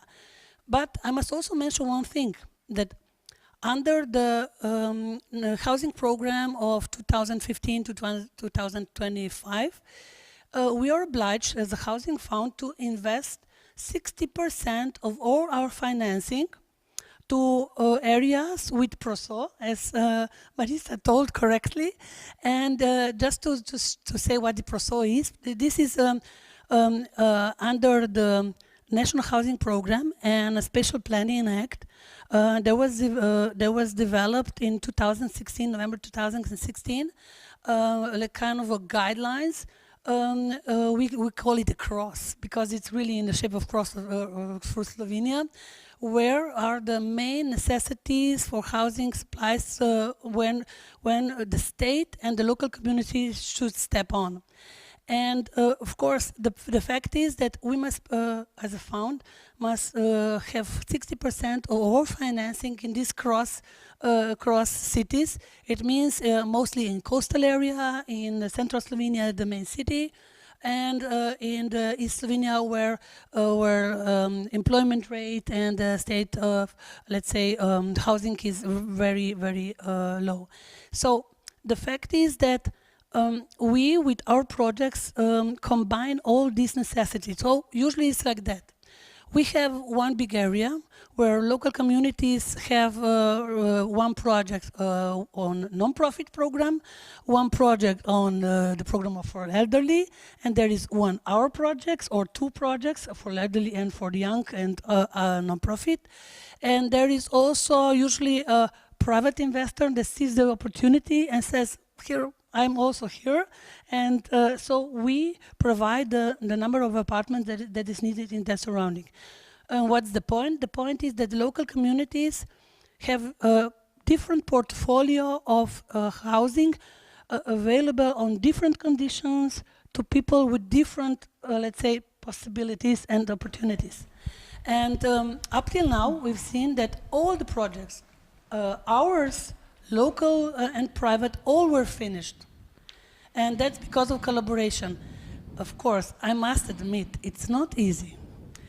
First of all, because in 1991, Slovenia only had 55 local communities. Very tough communities with a lot of experienced people and so on. But later on, communities separated because of political reasons mainly. And now we have 212 communities. So just to be very frank with you, we cooperate with all communities, but we have ownership or projects in 150 communities.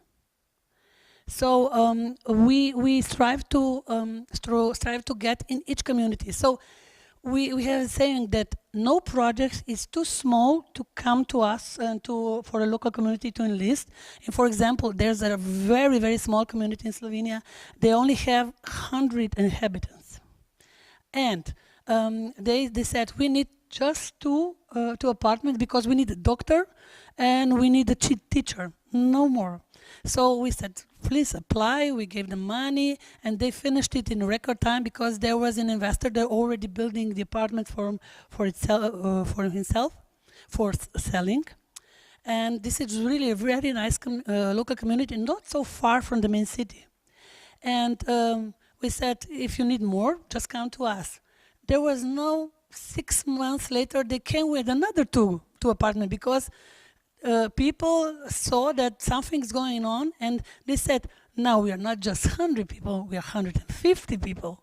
So they attracted a new and young families, you know. And first of all, as a communication, I must say that we invest a lot of our time, a lot of our efforts from 1991, but mostly from 2001, to communication with local communities, non-profit organizations, and housing funds on events such as this, on one-to-one events, because they can apply whenever they want for a meeting with us. I'm known to say that no project is too small, and of course, if you have the will to build something, a bit of money and possibly a land in local community, come to us, we'll find a modus operandi to help you. And this usually works because it's usually like that when they come to us, they don't really maybe understand the program itself because it permits a lot of models, a lot of types. As you said before, you said that there's no there's no way to apply. It's not of help to apply one type of model to all the local communities. That's true, because they have different opportunities and of course the infrastructure, and we've noticed up till now, we've noticed two things, and that is that the program is installed like that you can apply when you have the permits, but we help them in early phase before they get the permits. So when they first think of the housing, they come to us, and later on they apply, and we help them also with the application. This takes a lot of effort, once again, but we help them in few ways. One of them is that we are happy to share how we conduct our projects. Then we have a technical parameters of building. This is something that was established by our fund with the universities, and they are happy to use it. Then one other way is that they can copy our programs, and we help them to copy them. And for example, when local communities decide to establish a housing fund, we help them through all the phases without charging, of course. And we're glad to help them, but it's quite a lot. But we help them in constructing the fund, having all the internal acts, going through the phases, communicating with local communities, and of course with their users. And we even usually have in supervisory board our director, because with him present there, he can give them first-hand help, and then we can step in from the behind. And there's also one way to help, and that is, that there's always a certain mistrust between the local level and the national level. No matter the government, but there's always a little mistrust.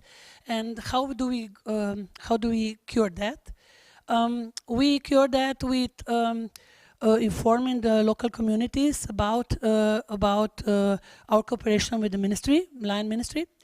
And we also have one specific way of helping, and that is that we conduct every 2 years a special survey with questions about what are the necessity on 4 main areas. And we include all local communities and housing funds and non-profit organizations, and we ask them, what's the amount of apartments that you need for public use, for elderly, for young, for other uses, private uses, and of course, do you have the means to reach them, and how do you know the information? What are the needs? And let me just say that even though the Housing Act from 2003, that is still valid, says that under the Article of 156, local communities must have local housing programs, and they are obligatory. Only 4% of the biggest local communities, municipalities, have those housing programs, and they usually get information on the needs from their queries or from the calls for renting. We have to finalize some last thoughts. Yes, last thought would be that with these queries and with this information that we gather also about their projects, we communicate with ministries and the government. And for example, our new government went even one step further, that went on regional meetings with local communities and local funds, and they confirmed that they work with us very well, and that the informations were really the ones that are true and transparent. So transparency is really of importance, as it was said before, and we always strive for better cooperation and learn from others. So we learn also from you. Thank you very much. Liels paldies. Thank you so much for this very interesting presentation. Many interesting points with regard to public administration, to the Ministry of Economics in charge of housing, and also other authorities that will continue managing Housing Accessibility Fund. Of course, also this model of cooperation shows that it's possible to create these funds and make them viable. even if they do not receive regular funding from the state. So this really shows that it's possible to work effectively and in a targeted way to solve the problem. And the system becomes self-sufficient. Perhaps the support mechanism in Slovenia is slightly different compared to the ones that we are planning, but the purpose and the result is the same. Dear colleagues, we have spent more time in this session, but I really wanted to give the time to our colleague from Slovenia to tell about their experience. It is the purpose of this event to listen to stories of best practice and to understand what you have learned over the years, so that we are, majority of us are representatives from Latvia, from ministries, from local governments, from financial institutions. It's important for us to listen to your experience. We had scheduled some time for questions and answers, but we are slightly behind the schedule. I don't know, but I would like to ask a question or two, or give the opportunity to the audience if anyone is willing to ask a question. So any questions from the floor? If not, I still have one question which I find quite pertinent, especially in this context when we speak about municipalities and involvement of municipalities. And the question is about Slovenia. As you mentioned, this fragmentation of communities is increasing. The number of municipalities and local communities is growing. And so the question of cooperation between municipalities, that's probably quite relevant. Perhaps you can tell how municipalities cooperate among themselves, especially, I mean, in the area of housing accessibility, and what's your experience in this? And then very briefly, perhaps, we understand that municipalities are also developing their own support mechanisms to make housing accessible. Perhaps you could mention some most important things about what municipalities are doing to support housing accessibility. Thank you for the question. First of all, the municipalities do cooperate. They have organization as main municipalities. 12 municipalities have their own focus organization, because the problems in the main municipalities are slightly different than from rural. And then we have a general local municipalities association. Then we have also the Chamber of Commerce that also cooperates with local communities and municipalities. Why? Because there are the construction companies that usually are the leading ones in other projects of housing, and that also kind of answers how they cooperate with through Chamber of Commerce mostly, and through the organizations. They try to communicate and to find a way of cooperation on new possibilities. For example, how to develop special planning projects from the self, landfills, renovation projects, and they also work and cooperate on EU projects.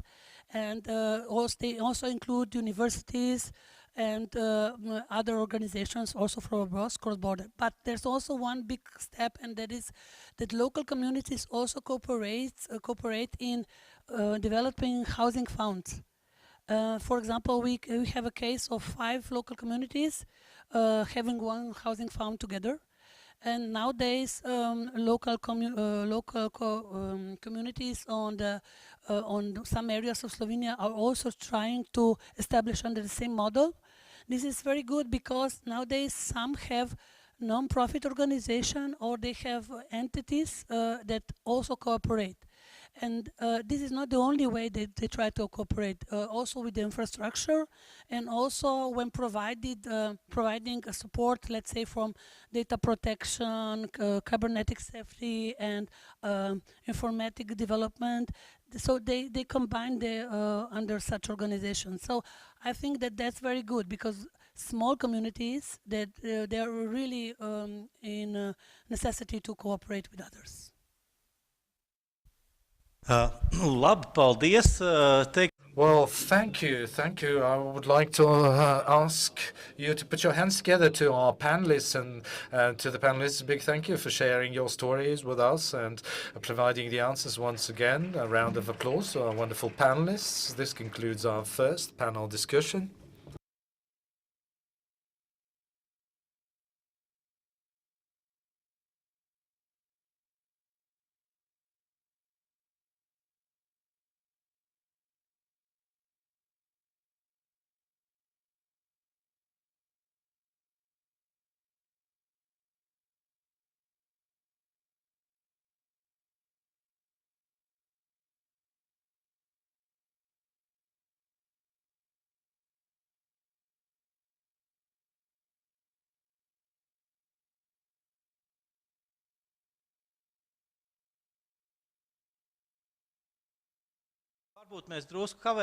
So we're a bit behind the agenda, but indeed we very much were keen to listen to the Slovenian experience. That's why we let the Slovenian representative speak a bit longer. So again, thank you for the wonderful panel discussion.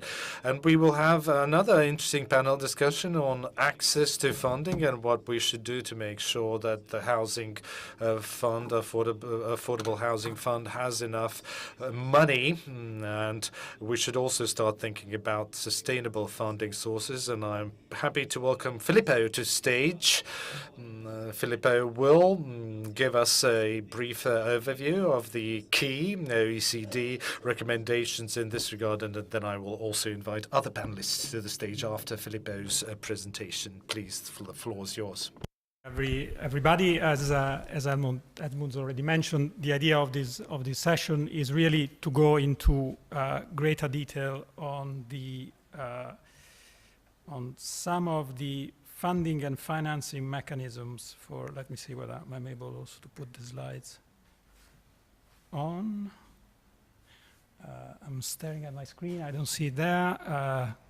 Someone can put the slides on the screen. I think I can start, but just to give you a quick intro on the session. The idea here is to look at two aspects. One is the current context. We are now living in an environment of high inflation. In Latvia, last year, the inflation rate, the annual rate of inflation was about 17%. Is coming down. The latest data we have for April says that it's approximately 15%. The OECD is projecting for 2023 an inflation rate of 11%. Inflation is going down mainly due to lower energy prices, but there is always the risk that that inflation will stay relatively high. And this environment, interest rates are also higher. And so in the near term, there are challenges that needs to be thought through and possibly addressed. But over the long term, the idea of the fund, and I think Edmunds and this morning also Mark were pointing to that, the idea of the fund is, of course, to stay. I think we think Latvia was very smart in using the key opportunity provided by the Recovery and Resilience Facility to set up the fund and use those resources to get started. And so, if you like, the initial horizon will be 2026, which is the Recovery and Resilience Facility horizon. But of course, the idea is to think of resources beyond 2026. And part of the work we have been doing is really to look at aspects of funding and financing, thinking not only at the investment environment, and I won't spend too much time on those aspects, but also on and especially on the financing instruments that can be available to make the fund sustainable. Thinking really about what kind of loans, guarantees, or even financial instruments like bonds can be lined up to make the fund sustainable. And then thinking also at aspect of what we call management and monitoring. This morning, I think Edmund's prompted ask a question to Mark on transparency. This is a very important aspect. It's really about data, understanding also what is the impact of the fund, so that resources and needs can be adapted. I will show you some of the key recommendations we have in the report related to these aspects. But I think, as for the previous session, we will have also one of the experts was with us throughout the project, is Bernd Ritzland from Austria. Bernd has been the president of the board of the low-profit housing associations in Austria, is now a scientific advisor to the association. And in that spirit, I think Bernd can give you also an idea of what kind of role also low-profit housing associations and the concept of low profit can contribute also to funding and financing. But let me start to give you just an overview of some of the key recommendations we had in mind, especially for funding and financing. Well, the first point is to pursue options, and Mark was mentioning, pursue options to build the fund equity as the initial loans, for example, are being repaid. So some of the initial funding will come from a grant, from the Recovery and Resilience Facility, but some will come from an Altum loan. And the idea of the revolving mechanism is that the rents will initially pay for the repayment of the loan, and once the loan is repaid, fund the fund to build new affordable rental apartments. Now, we think that there is maybe the opportunity to increase already, before 2026, to increase the equity of the fund, so that, if you like, the firepower of the fund can be strengthened.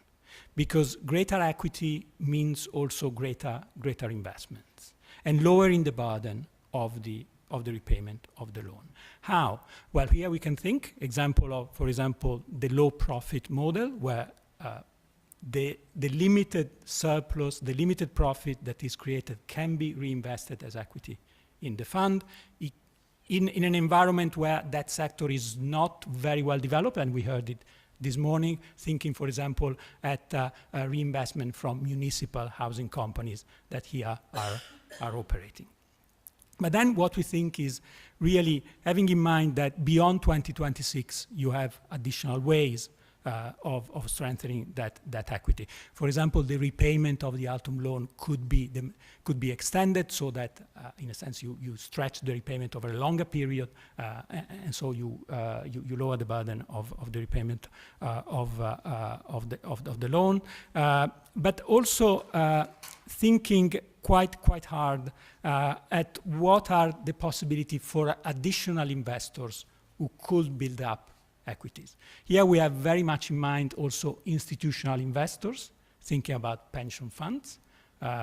Europe, we have aging societies, the need to provide pension and also to strengthen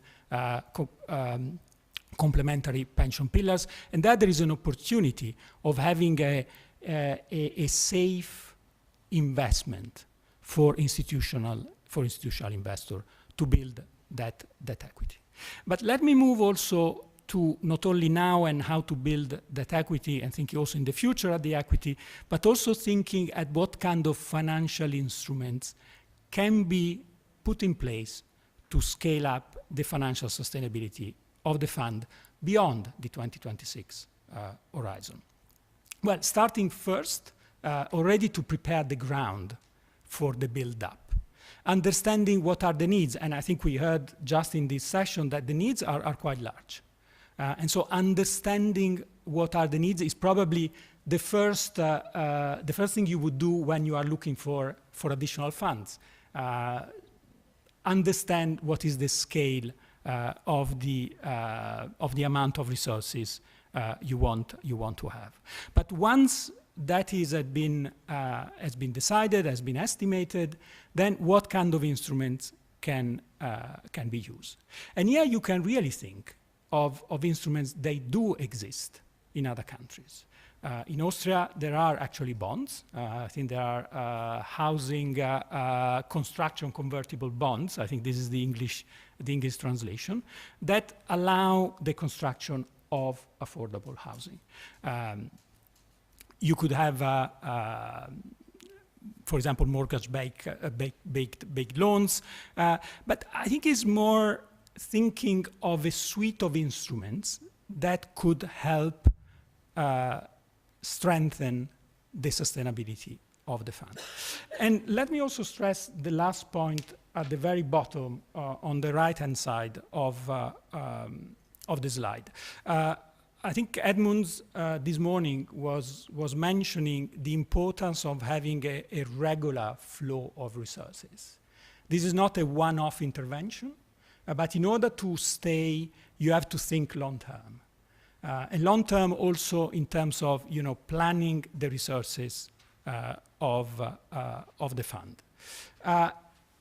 State budget at the moment is tight, but having already an idea of the resources and have some sort of mechanisms where everybody agrees on the needs in terms of financial resources and then how to raise it, not necessarily through a state budget, becomes very important. Just an example, in Denmark, where the fund is not funded by the state, it's also outside the public system, if you like. Every 4 years, there is a discussion in Parliament on what would be the funding and financing volume of the development fund. This is an example, if you like, of a system where all the different stakeholders, private and public, agree on the envelope that is needed for affordability, which doesn't necessarily impact the state budget. Not everything needs to come from the state, but different resources can be tapped. But then there are risks. As I said at the beginning of the session, at the moment, there are risks related to a high inflation environment. There are risks, as you probably everybody knows, when you enter into a construction project. No, I mean, yesterday we arrived from Vilnius. We landed and we took a taxi to come to the hotel. And near the airport, there are, I think, all the construction sites that have not been completed. You could see the pillars and with the typical, the metal which comes out from the cement rusting. And this is the risk of construction. Yes, you are getting into an operation and you may make sure that that project come to an end. And so thinking also of a contingency fund or some sort of contingency mechanism or setting aside some resources that make sure that you won't have that rusty, abandoned construction site. Success is key. As also Edmunds, the minister, Mark were saying this morning, you have to show success. And so avoid as much as possible that type of failure. And then let me move quickly also to the idea of the monitoring and the data. That becomes really, really important for two reasons. Well, I can think of many reasons, but let me give you two. One is because when you want to set that envelope of resources and when you are going around asking money, you want to have good data to back it up. Madam Minister this morning was actually strengthening, I think, the importance of that data-driven approach. I think that becomes very important also for the ministry, but also for everybody, for the fund, for Altum, for the state possessor, to show what is going on. The second reason, I would say, is also an important way of showing progress in the way in which you are tackling this old issue of housing affordability. I mean, I think we know. I mean, Moshka was mentioning in some of the Baltic, well, actually the Baltic countries, Central and Eastern European, they have inherited a depleted housing stock built in a period where quality was not really considered. Now you really want to show that things are getting better, and this is important for everybody, for politicians and for civil servants, because there you can show, you can really show the evolution of the process. Last slide. We will discuss, of course, with our panelists. On our part, what we thought it would be interesting to hear is from the Latvian panelists.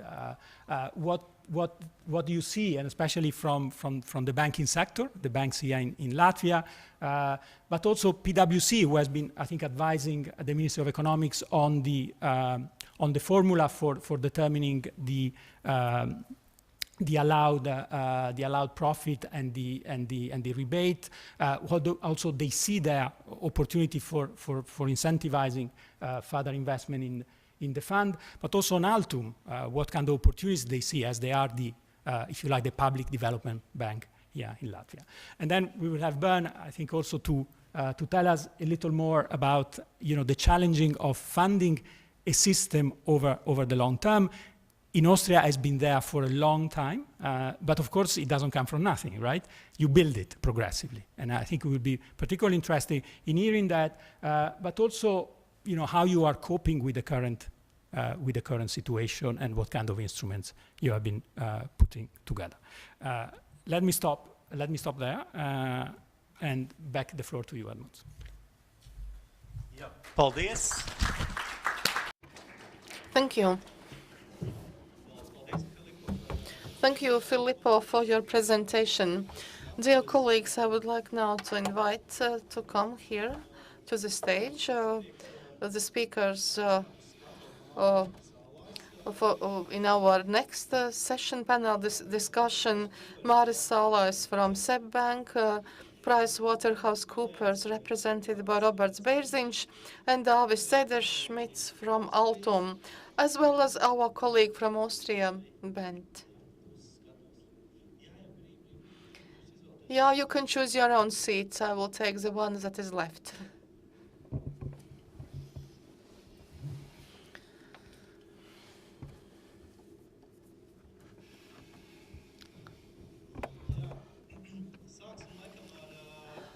Let's start with the banks of Latvia. We've heard already some issues outlined. Well, housing accessibility of financing is very important, and banks play the leading role in financing investment projects. Of course, we understand that not everything can be financed from public resources, and it's not our ambition to do this. But we also see that sometimes we see some misunderstandings regarding who is doing or not doing what. And then it's better also to have some bank representatives coming and speaking about their own perspective and view on the existing situation on crediting, and where you see the possibilities of banks to provide additional financing for accessible housing, or to participate in somehow in co-financing accessible housing fund. So my question seems to be very broad, but these are very important questions.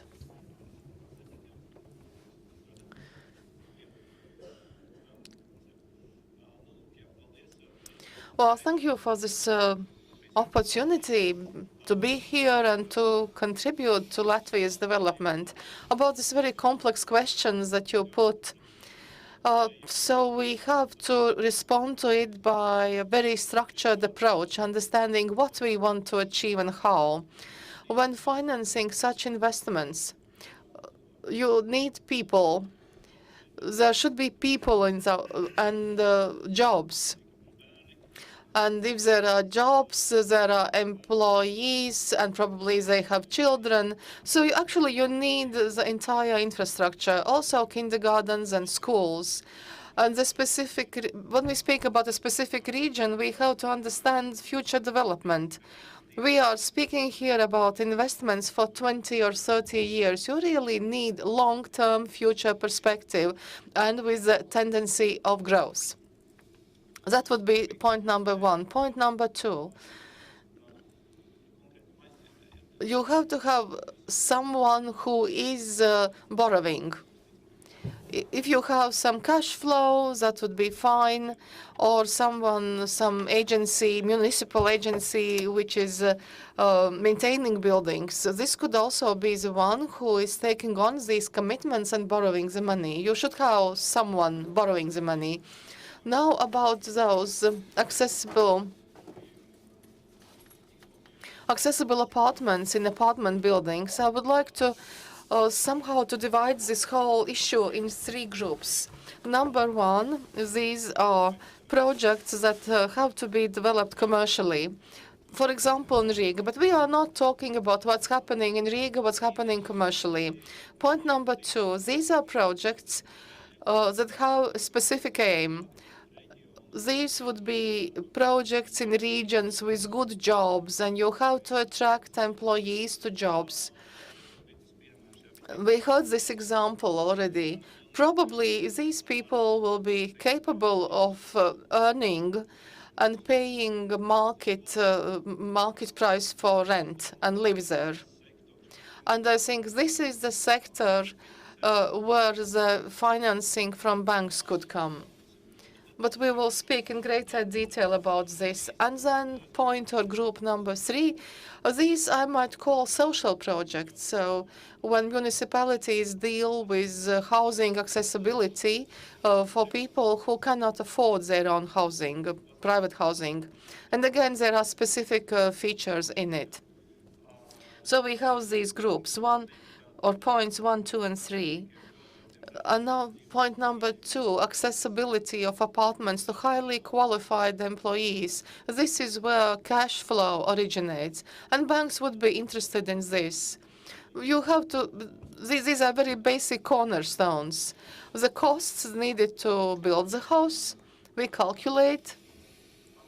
We calculate also the period when for the return of investments, also the commitments for covering the maintenance cost and the rental costs.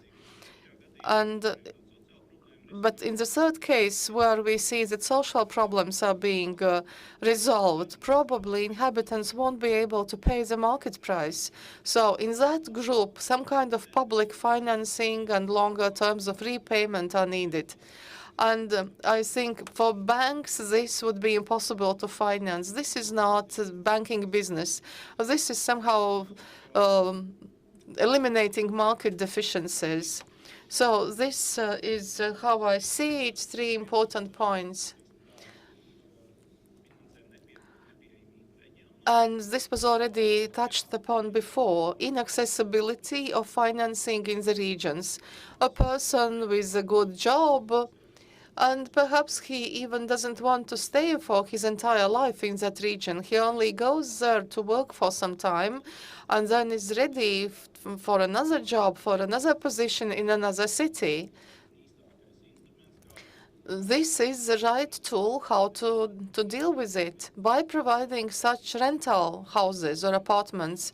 Because the problem with private houses is it's difficult to finance them, because the secondary market in the regions is very limited, and the market values are comparatively low. There's not even a base for comparison, and this is why such situation arise. And perhaps this can be resolved by offering rental housing. And two more points that I would like to mention. It's very important when introducing such programs to have, as soon as possible, all stakeholders around one table. And then we will produce a very good program. If it comes later, it might fail. And the very last point, if something works, if something operates, there's no need to mend it. Let it operate, let it work.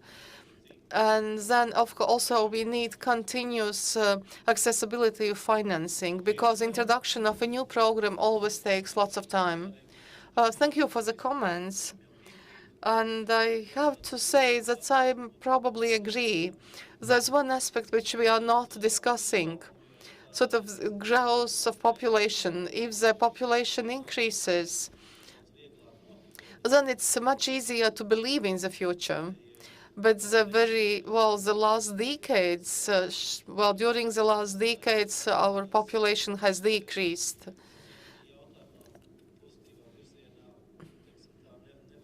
And we don't really see a positive trend in this. Well, but let's hope that the situation will improve. And this won't be considered as a decisive factor. Of course, we have to think about revenue, income, about being competitive, but we also see that people have incentives to leave Latvia and get better salaries. But perhaps we can turn this trend back, and perhaps we can reverse the trend, and people will be returning. Well, sometimes it's difficult to talk and to have discussions, but it's important to discuss even if we have different opinions. And definitely through conversations, our positions start converging. And now I will give the floor to Robert Bērziņš, representing PricewaterhouseCoopers. Roberts and the company as such have provided very important support to us in developing methodology in setting up the program of accessible housing, because we can implement this program only in compliance with regulation on state aid. And regulation on state aid is quite complicated. It's a very difficult matter. And in general, it was really important to consider all the laws on state aid to launch the program in a sustainable way, and so that we really provide this part of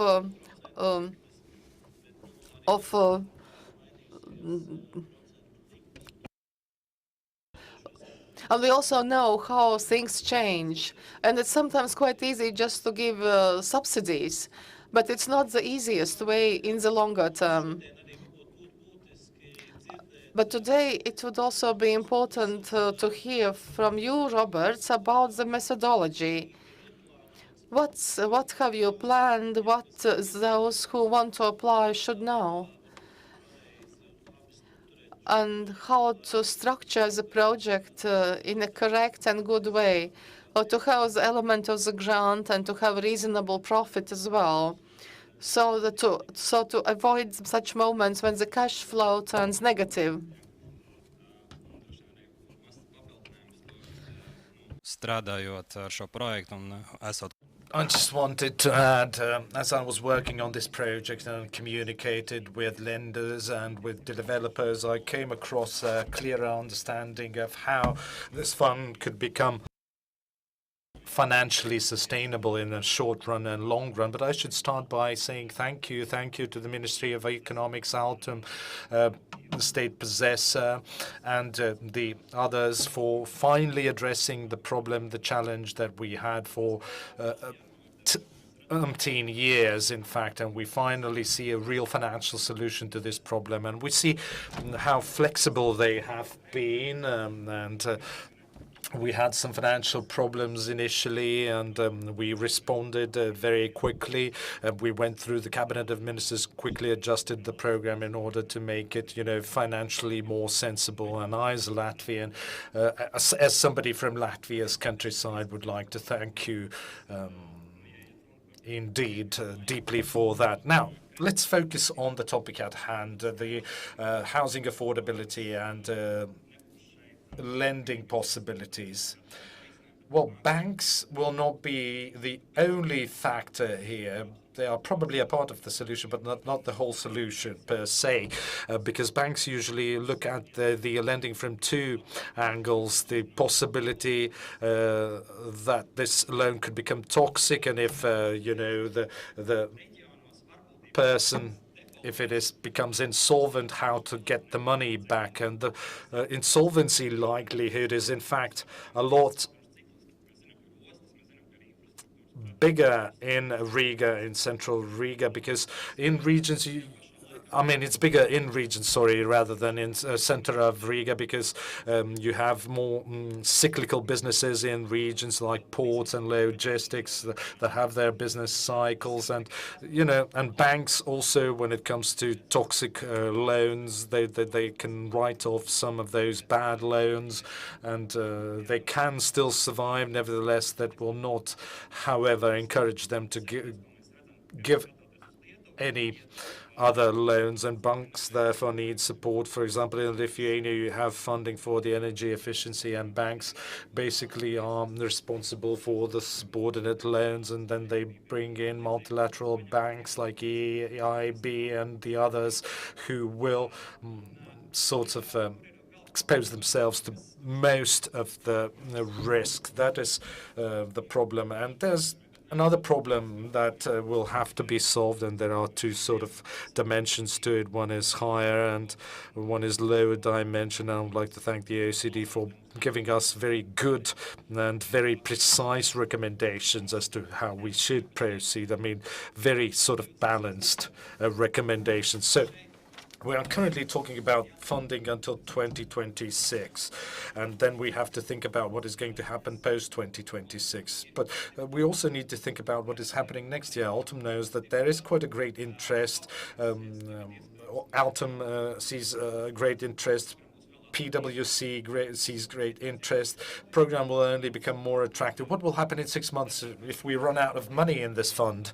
And Edmond says, that we will fund it for 6 months, and then the cycle concludes, and then we will have to think about something else, and then we'll have to find a new model post-2026. No, we need to find the tools right now, today, in order to be clear about what the funding sources will be after the RRF runs out or becomes no longer available to us. And then there's, this higher dimension, the way that it has been dealt with by other countries, through PPPs. I'm not saying that PPP is the silver bullet.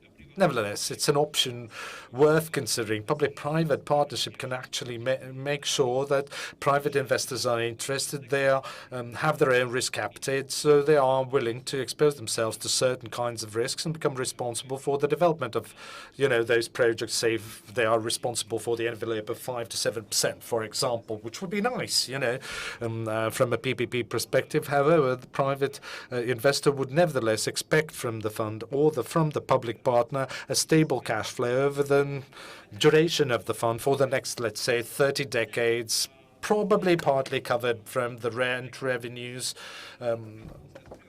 lease revenues, or probably also partly from the public funding. That would be a nice PPP model. And then the privates would agree to this. Private sector representatives or players would agree to this. That would allow the private investor to join the fund, and that would also allow the municipalities to better calibrate their development projects if they know that they need a bigger development in one of their locations or one of the particular sites, and if they know that it will only be viable if it is implemented for the long term, that there will be a long-term demand for that, and then they have to also think about the viability of projects if, for example, demographics go bad. And also with professional or institutional investors like pension funds, EIB, or commercial banks, you need to offer them a model which is a sort of a multifaceted or multidisciplinary solution. Thank you, Robert, for very valuable remarks and suggestions. Now I suppose I have to give the floor to our colleague Davis from Altum Development Bank or Development Facility. Altum is our national financial institution that both helps businesses, private individuals, and is also a trusted, reliable partner for us as the responsible line ministry in implementing our support programs. I apologize for the mistake. Well, he said problem, not program. So we have a nice partner in the shape of Altum, but we need to think about other financial sources, and Altum has been very forthcoming when it comes to providing the investments, and also issuing bonds is something that they think is positive. But from an Altum perspective, where could we find additional money? Also, knowing that OECD has recommended us to think about long-term funding tools and sources. Thank you. Can you hear me? Is the mic working? I guess it is. So it's on. I suppose you can hear me. So once again, thank you again to the ministry and all the stakeholders, all the partners for developing this program. I think that it will be good at eliminating market failure or market gap, as previous speakers indeed indicated very correctly, that regions will face problems with housing. 20 years we've been living without building anything new in the regions, and since launch of the program, out of all the biggest municipalities, or from all the biggest municipalities, we have heard that they are very much interested. We have, provided them with the information. We have explained what the criteria are to apply for the funding and how to better structure projects implemented by municipalities. And I'm happy to see, in fact, that municipalities are so responsive to this.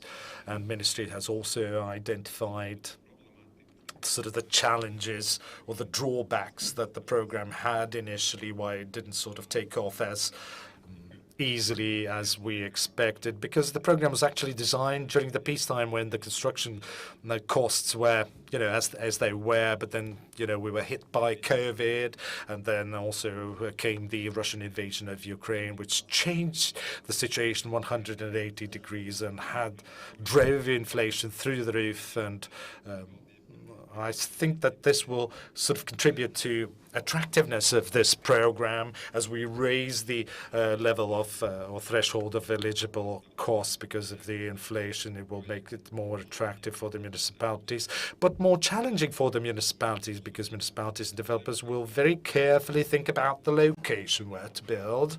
They will have to calculate very carefully the costs, all the infrastructure connections, the surrounding infrastructure, schools, kindergartens, and so on and so forth.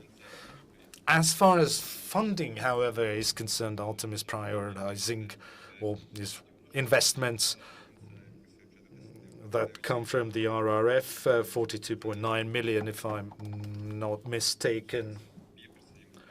And as soon as we see that the demand is greater than the available funding, we will attract additional funding.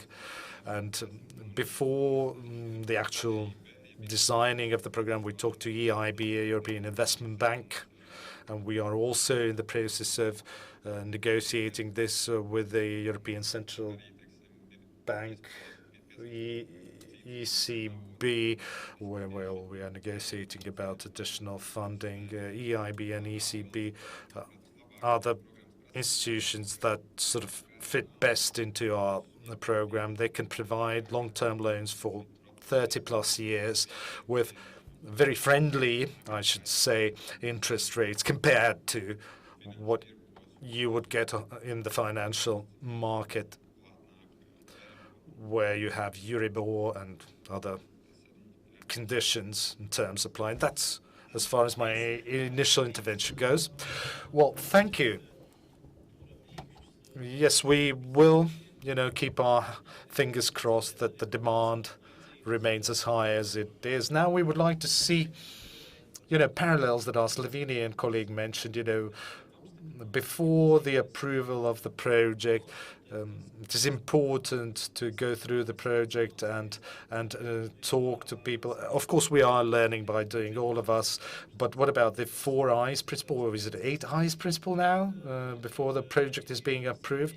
So how important is it for different stakeholders to assess from their angle how well the project is structured? And if there are too immense risks, then that should be sort of indicated out right away, because it will be very difficult to restructure it later on. So thank you for drawing our attention to this, and thank you also for indicating, the perspective of the institutional investors. EIB and ECB are very nice investors, very friendly investors, especially for projects of this kind or programs of this kind.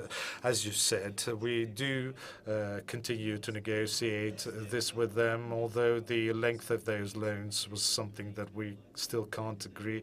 I think that they can give you a loan up to 25 years. I don't think that they give you loans for more than 25 years. Not really sure.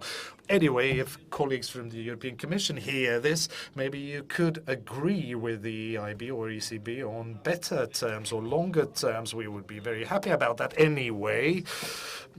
It is now my pleasure to give the floor to Bernd, our Austrian expert colleague, Austrian Social Housing Association representative, who could possibly share the Austrian experience with us.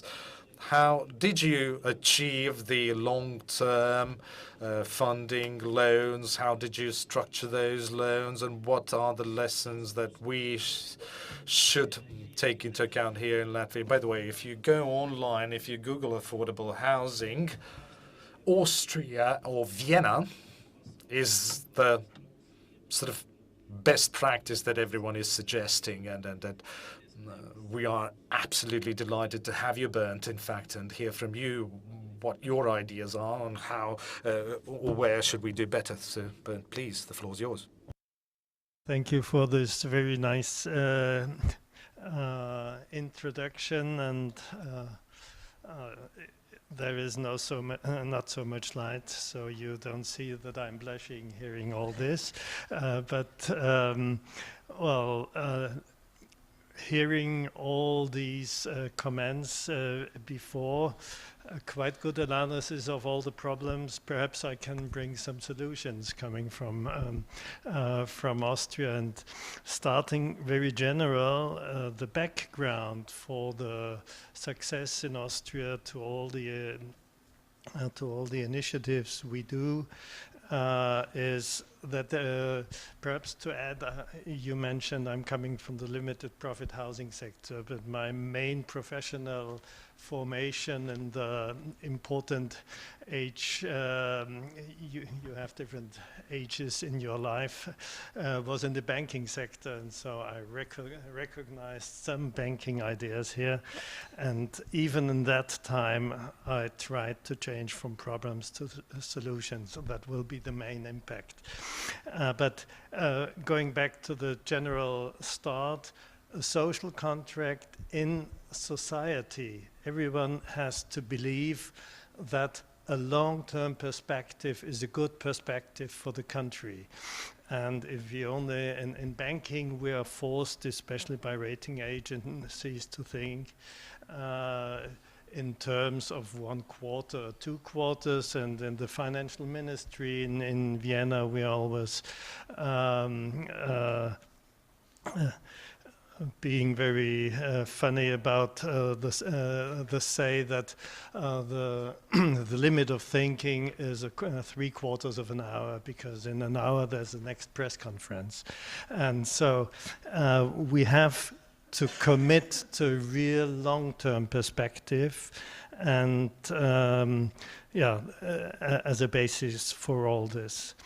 Another general remark, we were always focusing on not Riga and surroundings. I think just from my perspective, we don't have to look at going, especially in decentralized regions, we have to go into regions where there is economic chances for economic development.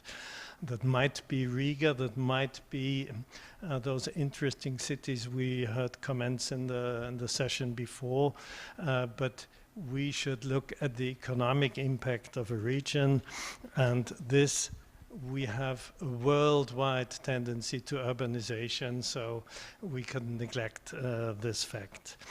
Well, coming to the to address the problems mentioned, I heard the word market price. As far as I understand from the economic side, market price is not so easy a thing, especially if there is no market. You have and there is not a real belief in the rental market here, what I understand. A rental market is out of the actual position, something which is not even in mind. But if you look at like economically not so bad developed regions like Switzerland, for instance, they have 70% rental market. And so there will be someone, if someone is leaving an apartment, if you are in the right position, there will follow someone. And these, this rental market could be, for a country like Switzerland, the backbone of economy and the backbone of the pension funds, and it can be the backbone of a bank balance sheet. And coming to the banking side and this the approach of solutions. By rating agencies, we were taught the last decades to say, bring more or less everything out of the balance of a bank. This is an interesting, interesting policy advice by the rating agencies. You get all the risk off, but what do you do then afterwards as a bank? This was a very important part of my banking experience, to tell the chief of the bank, the board of our banks, that we should stay to a function, a banking function, not only being trader for other products, trading products, creating funds for clients. We are just traders then, and no longer bankers. And we did quite a lot of initiatives could lead exactly in the direction you need here. Starting my first operation in the bank, I came as a starting point as a board member of a real estate fund, a public share company. So it was really private money managed by the bank for investment. And everybody was believing in commercial initiatives, in office building and so on. And we started with affordable housing. Whole Vienna was laughing at us. 10 years later, they all did it in our way. Because market price, affordable housing, what is the other thing to affordable housing? Everybody thinks of market price, but I say if it's not affordable houses, it must be non-affordable housing. This is very risky to finance non-affordable housing. So, and the other side is social housing. We should, and this was mentioned, is in the program, we should be in the center of society, not in social housing as it is meant in most of the English literature, the 5 to 10% of the lowest incomes. We are in the center of society, and this is a very important information for the bank decision, that we are not in the risky part, but we are in the main part of society.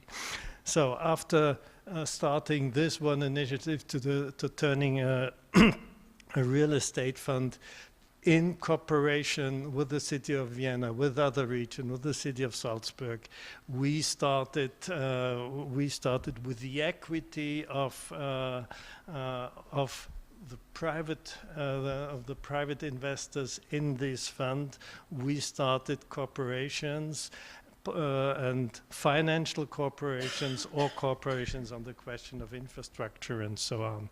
Altum could be a real good partner to join with from the banking side and bringing equity of the bank to Altum, and that from the very beginning on, to have a multiplication from the very beginning on. And in this case, we started corporations, for instance, with producers. If there is a company in a port city, they need housing for their employees.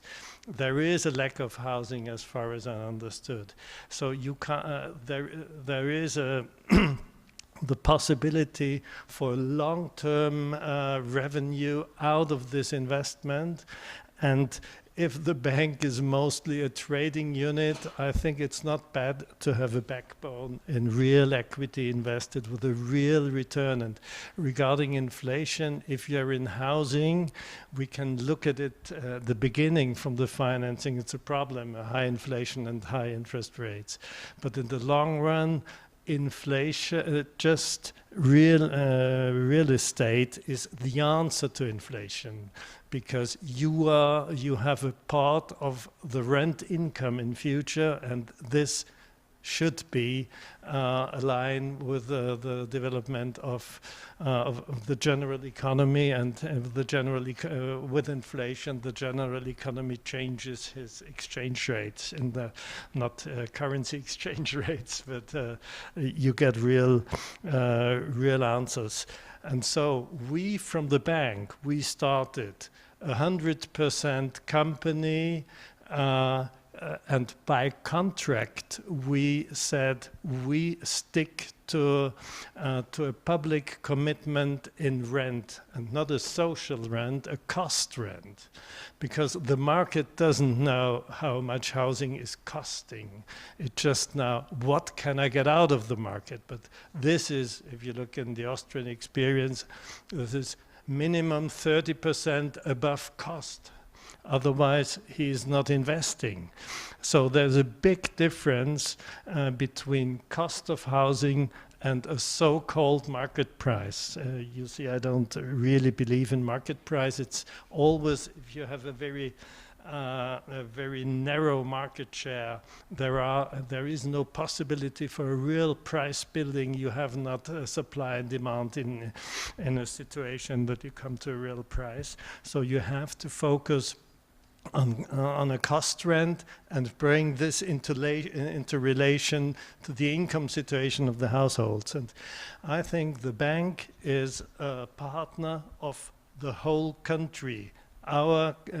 Those people living in Latvia, they are our clients. So we have to do things for the country, because if the country is going well, the bank is going well. It's our own interest to bring this up. So we create on a 100% basis a company. We created companies together with regional partners from the production sector to produce housing for people needed. There's a lack of housing, and I would like to transport this that we had the commitment and we had the belief in the rental market in the long term, and this all happens in the 90s. Now, 30 years later, I can look at all these investments. They are very strong investments. Inflation is just helping us, because inflation goes up and the balance, all the loans are paid back. This is a rich situation for the bank. It's a backbone, as I said before. So, but all this takes time. You have to have negotiation time. It was really good presented from Slovenia how much work is in this mental work, discussion work.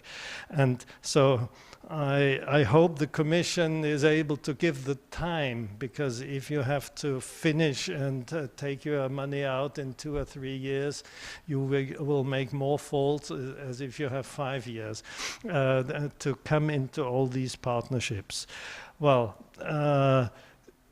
I didn't say anything about the Austrian limited profit housing example as a funding situation, because I think you should have the connection how to start. And this was the invitation to an industry sector which needs housing for its employees, and especially to a finance sector. And a finance sector who can really be the promotion for this development. Regarding one additional aspect, sorry if I take more time, in the banking sector, you have the information what housing really costs. You have from your private clients, you know how the bills they pay for to the construction industry. It's a very important thing. We did quite a lot of decentralized investment in Salzburg, for instance. They tried to force us taking only Salzburg companies at a very high price level, and we knew 15 kilometers further in the next region the prices were 300 euros per square meters lower. Things like that never happen in Latvia, I'm sure, but in Austria it happens. And so you should be aware of this. And as a bank, you have an overall view which is a fair price. I'm not asking for a social price, neither in interest rates nor in construction prices. It must be a fair price, but from both sides looking. It must be fair, being not too low, and must be fair not being too high. And there banking has a crucial information point, and therefore a discussion situation to implement things like that. And for the rest, I just can say the limited profit housing sector as a company group with 40% market share in the rental market of Austria. We are not, in the long run, we shouldn't speak of someone who does something for 2 or 3% of the households. We are speaking of an initiative which is for everybody, for the majority of the households, and coming out of the thinking, the Austrian system shows we are producing, we have to calculate it, we have 8 million inhabitants. The production of the flow of the rental housing sector, of the limited profit sector, we have 1 billion equity a year, fresh money for new investment. So you are building up, and if you compare this with Latvia, you can go down with I don't have the population exactly now, I just know that of Riga in the moment, but there is really a liquidity machine is produced in the hand of Altum, in the hand of the bank, in the hand of everyone who is investing, and it's the lowest risk. The default rate, we were discussing this with the European Investment Bank, they were a bit astonished. The default rate in the last 50 years was just 0, because if you are not in a high price, but in a fair middle price, you are not going in problems, in contrary. And this, keep in mind in your risk assessment, that you are producing something which is really for people, and there's a real demand for it. Well, I think so far, I hope it was a bit motivating. Thank you, Bernd. Well, we have almost no time left, or very little time left. Let's give a warm hand to our panelists. Let's start with that. Thank you for your interventions. Thank you for your speeches. We also have lunch, by the way. I hope that I'm not wrong. So there's a lunch still ahead of us. But as far as I understand, some of you need to leave for the airport already, colleagues from abroad. So my suggestion is that we can let the panelists go. And I will give a brief summary or closing remarks, and then instead of, asking the questions publicly, we could, do that in an informal setting as we enjoy the lunch. We just approach colleagues either here in the panel or in the previous panels or EC or OECD, so that we could let them also enjoy their meal before they leave. So thank you. And as far as I'm concerned, I would like to ask colleagues from OECD and European Commission and colleagues from the Ministry of Economics who are responsible for this project, please rise, please stand up so that everyone can see you. And also the experts, yes, don't be shy. Please stand up, don't be shy. I just wanted to thank on behalf of everyone, for everything that you have done. You deserve a round of applause for all the work that you did, and indeed, from the bottom of our hearts, big thank you to all of you, all the panelists, because also the perspective of our colleagues from Latvia, the way we see this fund, and also the contribution from Slovenia and Austria on what we should do and how we should manage things, risks, and so on and so forth, were slightly different and indeed expanded sort of our horizons. And in order to leave some time for the questions in an informal setting, let me just briefly conclude this event. 10 years ago, we started the energy efficiency program right in the middle of the financial crisis. That's when we provided the grants, and most of the people lost their job and income slumped during the financial crisis. And it seemed that this was a bad moment to start doing this, and we didn't have much experience either. But now we see the same thing happening, as we can see with affordable housing, banks claiming that those are high-risk projects, especially if we go out into the regions, because the trends are the same. The population is going down in the regions, is depleting, and it wasn't easy. We had to do a lot of convincing when it comes to commercial banks. And now if we, go back to the previous financial crisis 10 years ago, if I'm not mistaken, I don't know, you can correct me if I'm wrong, but banks are now saying that those are some of the safest loans in their portfolios, because those loans that they issued, energy efficiency loans that they issued, are slowly being paid back despite all the risks and all the turbulences. I think turbulences, pardon me. And I think that the same will happen with affordable housing. Look at what happened in Slovenia and Austria. If you talk to Danish or Swedish colleagues, all of them are saying that there hasn't been an insolvency wave or wave of bad loans or toxic loans that are not paid back, because, house is your basic need, and that is the expense that you will always go for. So from this point of view, I am absolutely positive about the future of this program. We just have to generate enough data and experience to safely advance forward and have proper analytics of how successful this program is. So once again, thank you to EC, to the OECD for their studies and recommendations respectively, and for the European Commission. Thank you for funding our affordable housing program and fund. I think that everything seems to be going fine. So thank you all. If you have any questions, do ask them in the informal setting, and enjoy your lunch. I do apologize on behalf of colleagues who have to leave. We stole your lunch. Sorry.